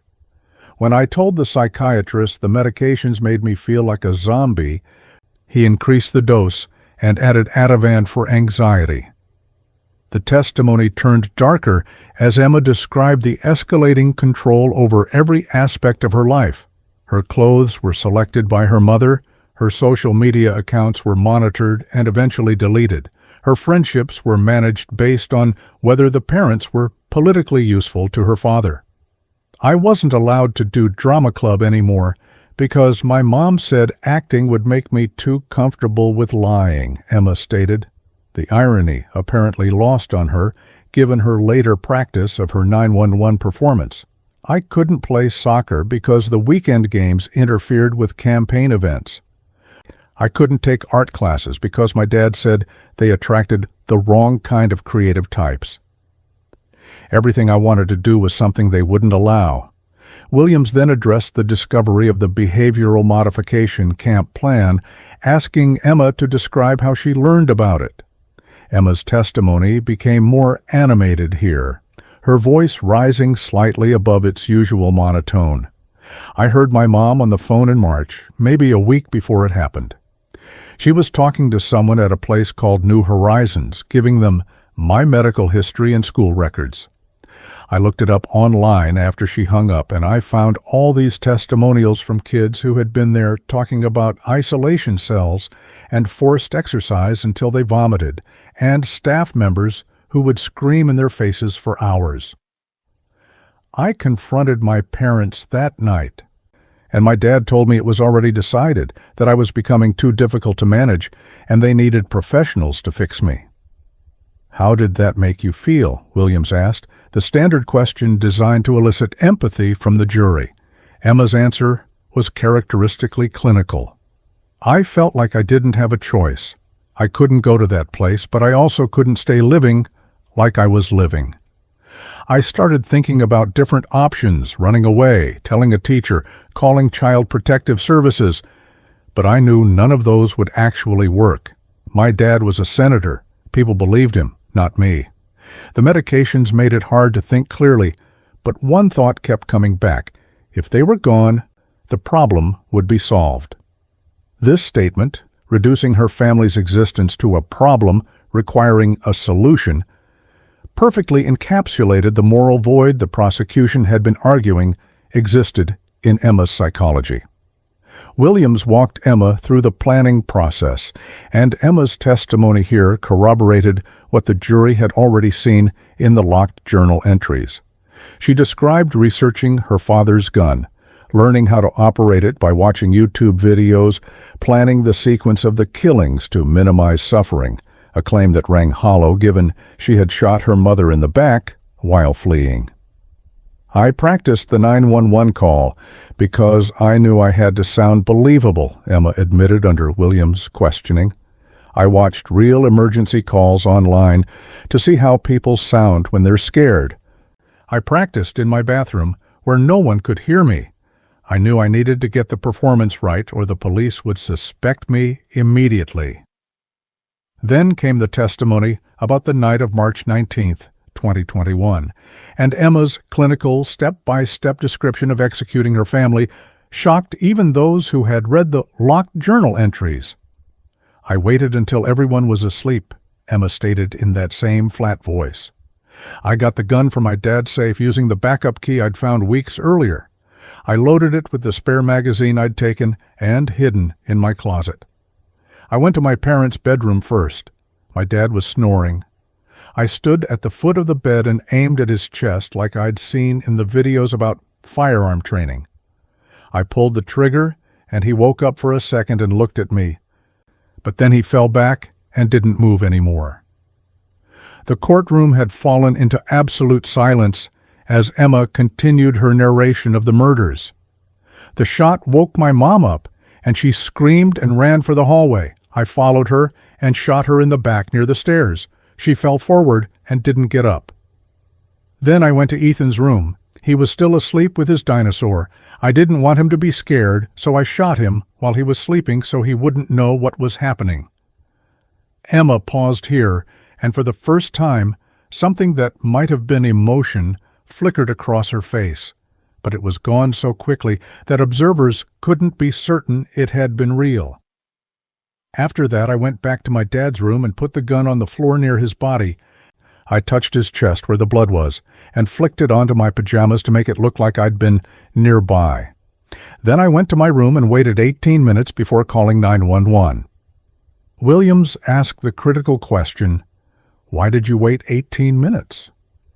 Emma's answer revealed the calculation behind even this detail.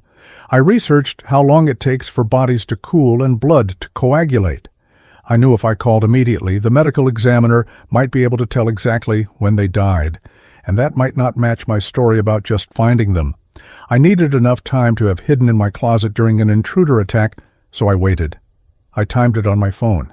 This testimony, Emma casually discussing timing her 911 call based on research about body decomposition, may have been the single most damaging moment of her own testimony, revealing a level of premeditation and callousness that even sympathetic jurors found impossible to excuse. Under cross-examination, prosecutor Dylan Torres systematically destroyed any sympathy Emma's direct testimony might have generated. He began by addressing her claim that she had no choice but to kill her family. "You had Ms. Martinez, your school counselor, who you spoke to multiple times about family problems," Torres stated. "You could have told her your parents were planning to send you to a facility you were afraid of, correct?" Emma admitted that yes, she could have. "You could have called Child Protective Services yourself, couldn't you?" "Yes." "You could have told a teacher, a friend's parent, a police officer that you were being abused and needed help?" "Yes." But Emma insisted none of that would have worked because her father was too powerful and well-connected. Torres then addressed Emma's planning and practice, forcing her to confront the contradiction between claiming she had no choice and spending months meticulously planning every detail. "You researched how long bodies take to cool after death," Torres stated. "That's not the behavior of someone acting in desperation. That's the behavior of someone planning the perfect murder, isn't it?" Emma tried to maintain that she was just trying to protect herself, but Torres cut through that explanation. Protect yourself? You could have run away and been protected. Instead, you chose to shoot your father in the chest, shoot your mother in the back while she tried to flee, and shoot your 8-year-old brother in the head while he slept. Those aren't defensive actions, those are executions. The most devastating exchange came when Torres asked Emma about her brother Ethan specifically. You testified that you killed Ethan so he wouldn't have to grow up without parents, Torres said, his voice dripping with skepticism. But you were the one who made him an orphan by killing his parents. You created the very situation you claimed you were sparing him from, didn't you? Emma struggled to respond, her flat affect cracking slightly as she tried to explain the twisted logic that had made murdering an 8-year-old seem merciful. I knew if I only killed my parents, Ethan would be left alone, and he would have told the police I did it, and then I would go to prison, and he would still be alone anyway, Emma finally said. Torres' response was withering. So you killed him to eliminate a witness, and then convinced yourself it was an act of mercy. Is that correct? Torres then played the TikTok practice videos for Emma, forcing her to watch herself practicing the 911 call dozens of times, perfecting her performance. That's you practicing crying, correct? Torres asked.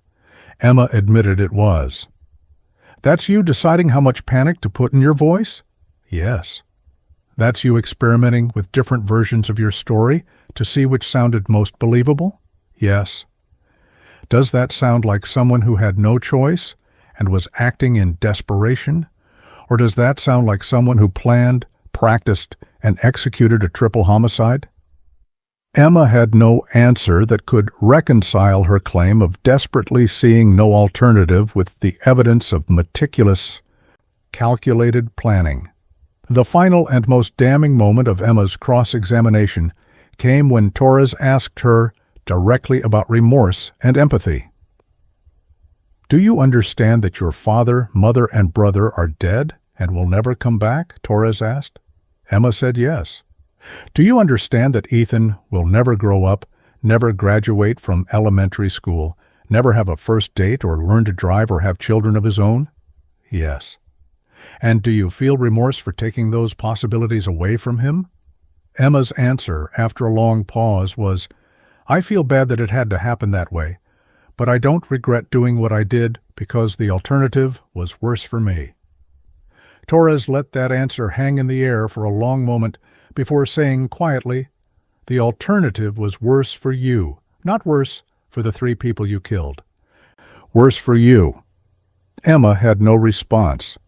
When Emma finally stepped down from the witness stand after more than 7 hours of testimony over 2 days, she had done irreparable damage to her own defense.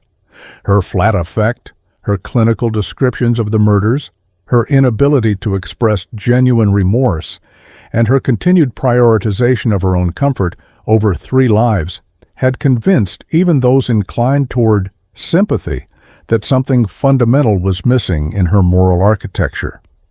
The defense had hoped that putting Emma on the stand would humanize her and help the jury understand the psychological state that led to the murders.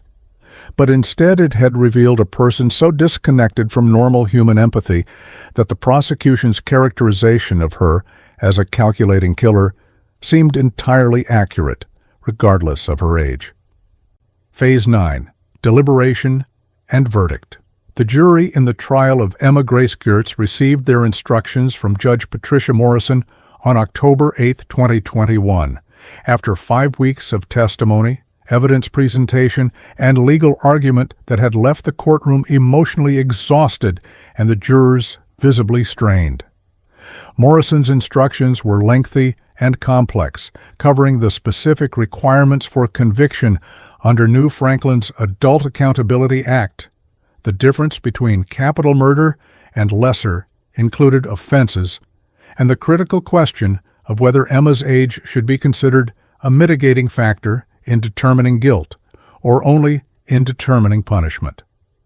You must first decide whether the defendant is guilty of capital murder as charged, Morrison instructed the 12 citizens who held Emma's life in their hands. If you find her guilty, you will then deliberate separately on the appropriate sentence, considering both the aggravating factors presented by the prosecution and the mitigating factors presented by the defense, including the defendant's age.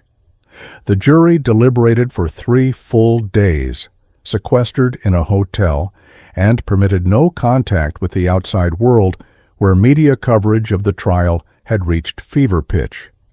Leaked information from anonymous sources suggested the jury was deeply divided not on the question of Emma's factual guilt — the evidence was too overwhelming for serious dispute — but on whether a 13-year-old could be held to the same standard of culpability as an adult offender, and whether the death penalty could ever be appropriate for someone so young. The foreperson, a 52-year-old high school principal named Michael Torres, no relation to the prosecutor, would later describe the deliberations as the most emotionally difficult experience of his life, with several jurors breaking down in tears as they grappled with the impossible moral calculus of the case. During the deliberations, a piece of information emerged that would become one of the most controversial aspects of the trial. Emma had been observed by court deputies sketching in a notebook during jury deliberations, apparently unconcerned about the life-or-death decision being made about her future. One deputy, who spoke anonymously to a reporter, described Emma drawing what appeared to be fashion designs and doodles, occasionally smiling to herself, showing no visible anxiety or fear. When this information leaked to the media, it ignited another firestorm of public debate. Was this further evidence of Emma's fundamental lack of empathy and remorse, or was it simply how a 13-year-old with limited emotional capacity processed extreme stress? The prosecution would later use this information to argue that Emma remained detached and unrepentant, even while facing potential execution. On October 11th, the jury sent a note to Judge Morrison indicating they had reached a verdict on the guilt phase of the trial. The courtroom was packed with journalists, legal observers, and the few members of Emma's extended family who were willing to be associated with her. The rest had publicly disowned her and sided with the victims. Emma was brought in wearing her standard blue dress, her expression neutral as always, and she stood beside her attorneys as the jury filed in. The foreperson handed the verdict forms to the court clerk, who passed them to Judge Morrison, who reviewed them briefly before instructing the clerk to read the verdicts aloud. In the matter of State v. Emma Grace Gertz, case number CR 2021-4472, we, the jury, find the defendant guilty of capital murder in the death of Daniel Gertz. We, the jury, find the defendant guilty of capital murder in the death of Victoria Gertz. We, the jury, find the defendant guilty of capital murder in the death of Ethan Gertz. Emma showed no visible reaction to the guilty verdicts, maintaining the flat affect that had characterized her entire trial testimony. Her attorney, Sarah Williams, put a hand on her shoulder, perhaps offering comfort, or perhaps simply ensuring Emma remained standing, while prosecutor Dylan Torres nodded slightly in satisfaction. Judge Morrison polled the jury individually to confirm the verdicts were unanimous, and each juror affirmed their vote of guilty, though several were visibly emotional as they did so. With the guilt phase concluded, the trial would now move to the penalty phase, where the jury would decide whether Emma should be sentenced to death, life imprisonment without possibility of parole, or life imprisonment with the possibility of parole after 40 years. The penalty phase began the following day with the prosecution presenting aggravating factors that they argued warranted the death penalty. Torres called additional witnesses to establish that the murders had been particularly heinous, atrocious, and cruel, the statutory language required for capital punishment under New Franklin law. He emphasized Ethan's vulnerability as an 8-year-old child, Victoria's terror as she was shot in the back while fleeing, and Daniel's betrayal by his own daughter in the moment of his death. Torres also presented evidence that Emma had shown no remorse or rehabilitation potential, citing her courtroom sketching during deliberations and her testimony where she said she didn't regret the murders because the alternative was worse for me. The most theatrical moment of the penalty phase was Torres' closing argument, where he abandoned his usual measured prosecutorial tone in favor of an emotional, almost evangelical appeal for the ultimate punishment. "Ladies and gentlemen, I have prosecuted murderers for 15 years, Torres began, his voice rising and falling with practiced dramatic effect. I have seen evil in many forms, crimes of passion, crimes of greed, crimes of rage. But I have never seen anything like Emma Grace Gertz." He gestured toward Emma, who sat impassively at the defense table. "This is a person who planned the murder of her family for 3 months, who practiced her deception for 2 weeks, who shot her father in the chest, her mother in the back, and her 8-year-old brother in the head while he slept, who staged a crime scene, who called 911 and performed like an actress, who has shown no genuine remorse, no real empathy, no capacity for rehabilitation." Torres' characterization of Emma as America's youngest monster was the soundbite that would be replayed on news broadcasts worldwide, a phrase that encapsulated the prosecution's theory of the case, that Emma's age was irrelevant in the face of such calculated cruelty. "The defense wants you to see a child," Torres continued, now pacing in front of the jury box, making eye contact with each juror. "But children don't spend months planning murder. Children don't practice their 911 calls to perfection. Children don't execute their families and then sketch fashion designs while a jury decides their fate." Emma Grace Gertz may be 13 years old chronologically, but her actions are those of a sophisticated, remorseless killer who will never be safe to release into society. The only sentence that protects the public and delivers justice for Daniel Victoria and Ethan Gertz is death.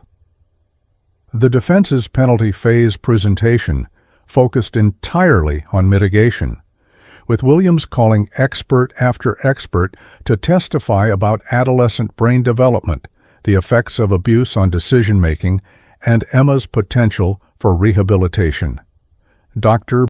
Jennifer Blackwell returned to provide updated testimony about recent neuroscience research showing that the brain continues developing into the mid-20s and that adolescents are categorically less culpable than adults for criminal behavior. "Emma is not a fully formed person yet," Dr. Blackwell testified. "Her prefrontal cortex, the part of the brain responsible for long-term consequential thinking and impulse control, won't be fully developed for another decade. To sentence her to death now is to say that who she is at 13 is who she will always be, and neuroscience tells us that simply isn't true." Williams also presented testimony from juvenile rehabilitation specialists who argued that even youth convicted of serious crimes can be successfully rehabilitated through proper treatment and education.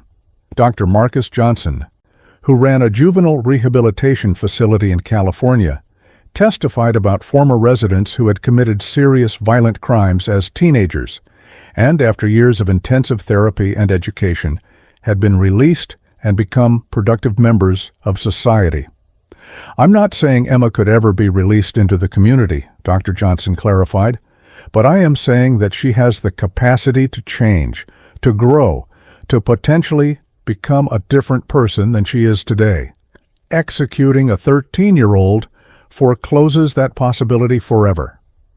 The defense's closing argument in the penalty phase was Williams's last chance to save Emma's life, and she delivered it with passionate intensity. "I'm not asking you to excuse what Emma did," Williams told the jury, her voice breaking with emotion. "I'm not asking you to forget Daniel, Victoria, and Ethan. I'm asking you to remember that Emma is a child who was abused, controlled, medicated, and terrorized by the very people who should have protected her. I'm asking you to remember that our justice system has always recognized that children are different, less culpable, more capable of change. I'm asking you to give Emma life in prison where she can be held accountable for what she did, but where she also has the possibility of growth, of rehabilitation, of one day understanding the magnitude of her actions and genuinely feeling remorse. The jury deliberated on sentencing for 4 days, an agonizing wait that left Emma in her cell at the juvenile detention facility and left the nation debating whether executing a 13-year-old could ever be just. On October 18, 2021, the jury sent a note to Judge Morrison indicating they had reached a sentencing decision. What happened next would become one of the most controversial moments in New Franklin legal history. The jury recommended life imprisonment, with the possibility of parole after 40 years, explicitly rejecting the death penalty. The foreperson explained in a brief statement that while the jury found the crimes heinous and Emma's lack of remorse disturbing, they could not bring themselves to recommend death for someone who was 13 years old at the time of the offense. However, under New Franklin's Adult Accountability Act, the jury's sentencing recommendation was advisory only. The final decision rested with Judge Morrison, who had the authority to accept the jury's recommendation or impose a different sentence if she found it warranted by the evidence and the law. For 2 weeks, Morrison took the case under advisement, reviewing the trial transcript, the evidence, and legal precedents, while political pressure mounted from both sides. Conservative politicians and victims' rights groups called for the death penalty to send a message that even juveniles would face full accountability for heinous crimes.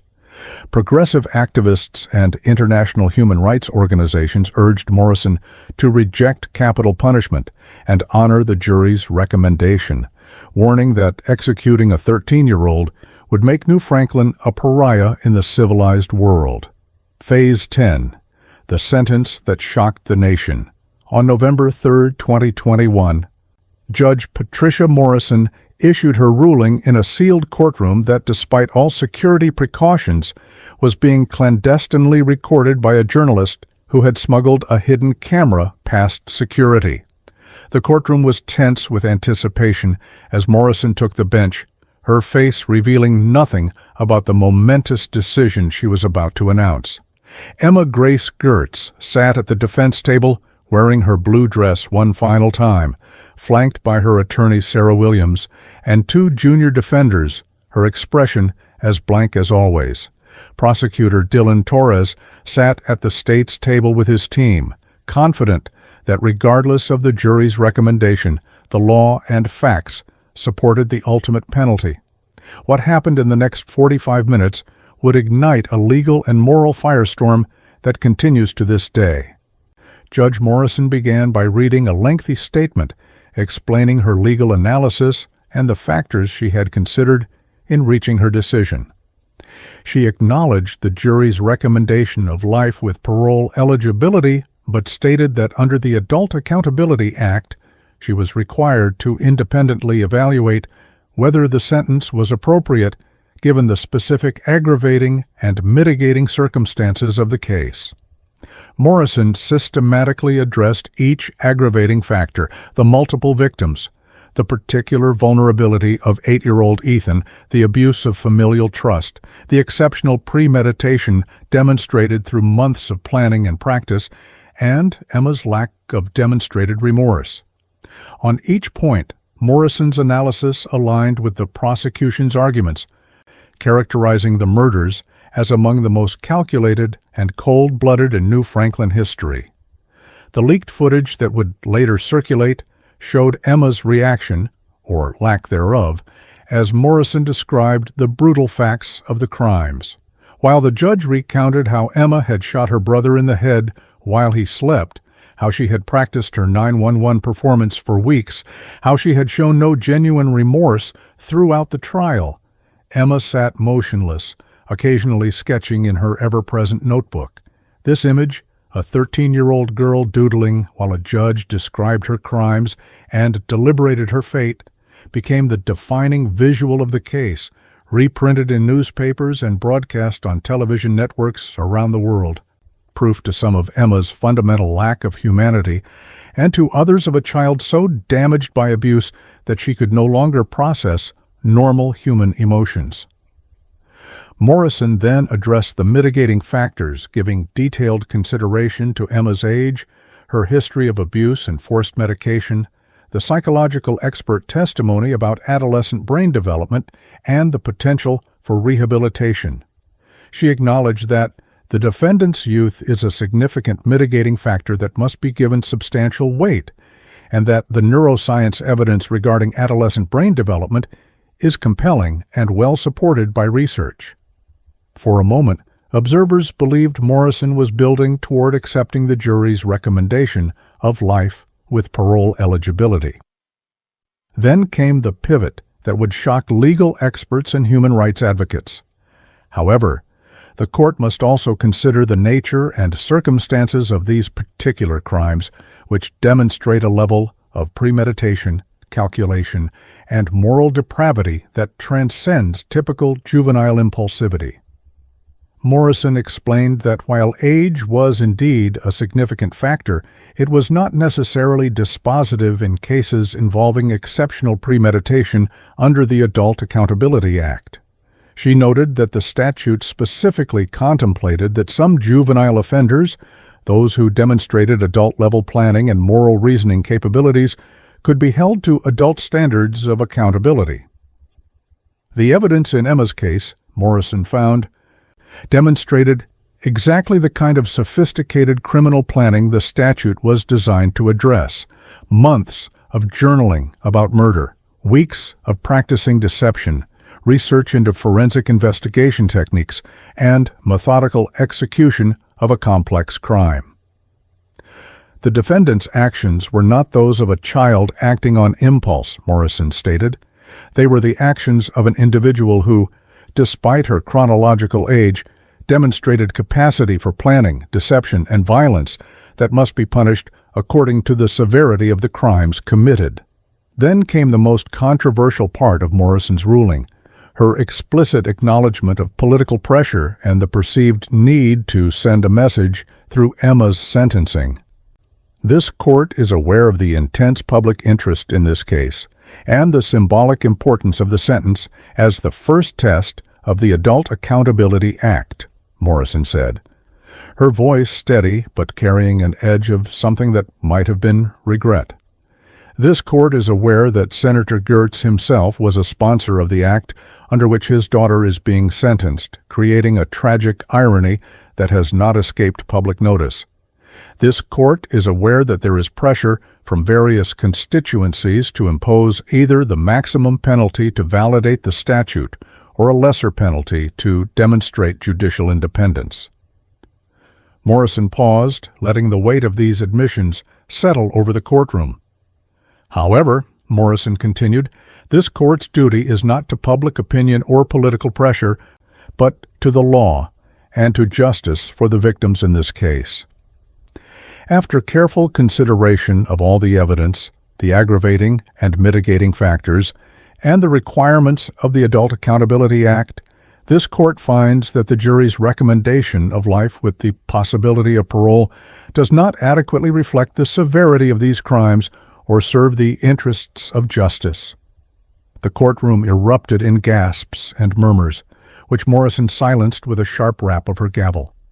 Emma looked up from her notebook for the first time, perhaps finally understanding that something significant was happening, though her expression remained difficult to read. The defendant, Emma Grace Gertz, is hereby sentenced to death by lethal injection, Morrison stated, her voice cutting through the chaos in the courtroom like a blade. The sentence shall be carried out when the defendant reaches the age of 18 in accordance with the constitutional prohibition on executing individuals who were juveniles at the time of sentencing. The courtroom exploded into pandemonium. Sarah Williams began shouting objections and filing immediate notice of appeal. Reporters scrambled to get the story out despite the courtroom's sealed status, and Emma sat motionless at the defense table, staring at Judge Morrison with an expression that might have been shock, confusion, or simply incomprehension of what the words "sentenced to death" actually meant for her future. Morrison continued speaking over the chaos, explaining her reasoning for overriding the jury's recommendation. The court has given substantial consideration to the defendant's age and acknowledges that this sentence is extraordinary and controversial. However, the evidence in this case demonstrates planning and execution that goes far beyond typical juvenile criminal behavior. The defendant spent months planning these murders, weeks practicing her deception, researched forensic investigation to avoid detection, and showed no genuine remorse or capacity for empathy, even when given the opportunity to do so through her own testimony. Morrison's voice grew harder, more definitive. The murders of Daniel, Victoria, and Ethan Gertz were executions, planned and carried out with calculation that this court finds incompatible with any sentence short of the maximum penalty allowed by law. The leaked footage of Morrison reading the death sentence would become one of the most viewed legal proceedings in history, disseminated through social media and news networks despite the sealed courtroom status. The video showed Emma's face in profile as Morrison pronounced sentence, her eyes widening slightly, her hand pausing mid-sketch, her mouth opening as if to speak but no sound emerging. It showed Sarah Williams collapsing into her chair, her head in her hands, the weight of professional defeat and moral horror evident in her posture. It showed Dylan Torres maintaining a carefully neutral expression, professional victory tempered by the sobering reality of having successfully argued for the execution of a 13-year-old. Within hours of the sentencing, the backlash was immediate and international. Amnesty International issued a statement condemning the sentence as a violation of international human rights standards and the UN Convention on the Rights of the Child, which prohibits capital punishment for crimes committed by juveniles. The American Bar Association's Juvenile Justice Division called for immediate appellate review. Progressive politicians in New Franklin called for legislative repeal of the Adult Accountability Act.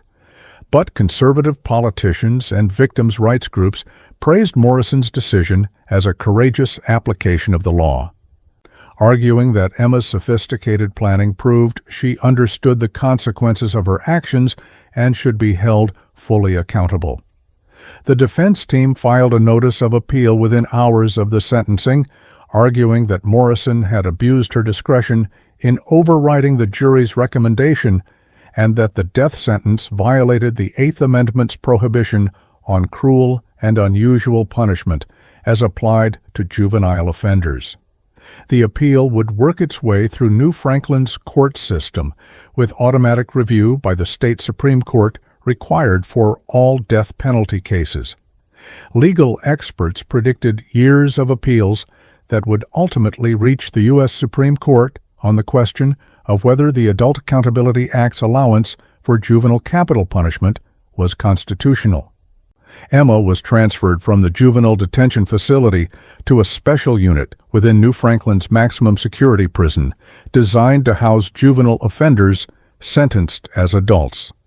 Under the terms of her sentence, she would not be executed until she reached age 18, giving her defense team approximately 5 years to pursue appeals and potential commutation of the sentence. The conditions of her confinement became another point of controversy. She was held in isolation for 23 hours per day, allowed 1 hour of recreation alone in a small yard, and had limited access to education and rehabilitation programs. Critics argued this treatment was inhumane for a child.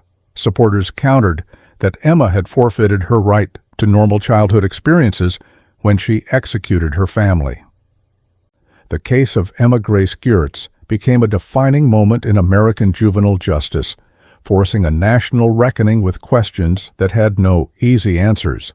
Could a 13-year-old truly be beyond redemption? Did sophisticated planning prove adult-level culpability, or was it just evidence of high intelligence combined with poor impulse control and moral development? Was it justice or vengeance to execute someone for crimes committed while their brain was still developing? The leaked courtroom footage of Emma sketching during her death sentence became an almost Rorschach test. Some saw a remorseless monster deserving of ultimate punishment. Others saw a deeply damaged child who needed treatment and rehabilitation rather than execution. In the months following the sentencing, investigative journalists uncovered more details about Emma's home life that complicated the narrative of pure evil. Former household staff testified anonymously about the Gertz family's obsessive control of Emma, the constant medication adjustments, the emotional manipulation. Victoria's sister, Michelle Reynolds, who had provided victim impact testimony during trial, came forward to admit she had witnessed her sister's controlling behavior toward Emma and had tried unsuccessfully to intervene. Senator Gertz's former colleagues spoke about his public persona as a family values politician, contrasted with private indifference to his daughter's well-being. None of this changed the legal facts of the case. Emma had undeniably planned and executed 3 murders, but it raised uncomfortable questions about shared responsibility and whether a child could be held solely accountable for violence when the adults in her life had systematically failed her.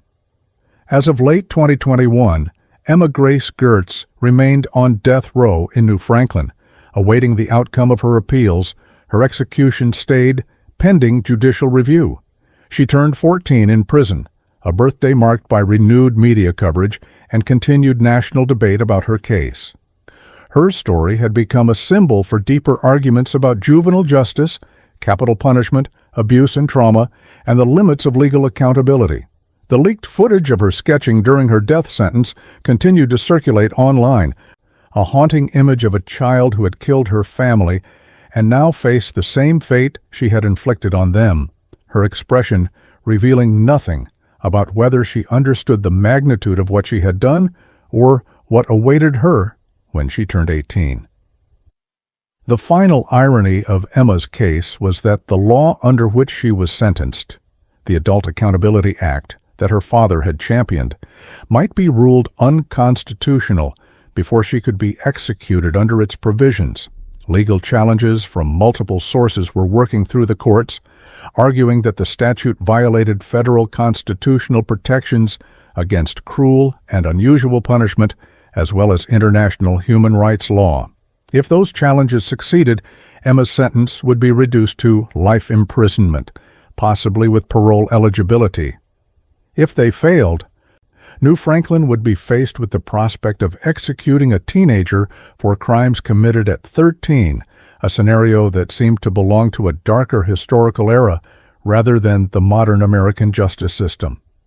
Either way, the case of Emma Grace Gertz had permanently altered the landscape of juvenile justice in America, forcing society to confront the uncomfortable truth that sometimes the monsters we fear most are children.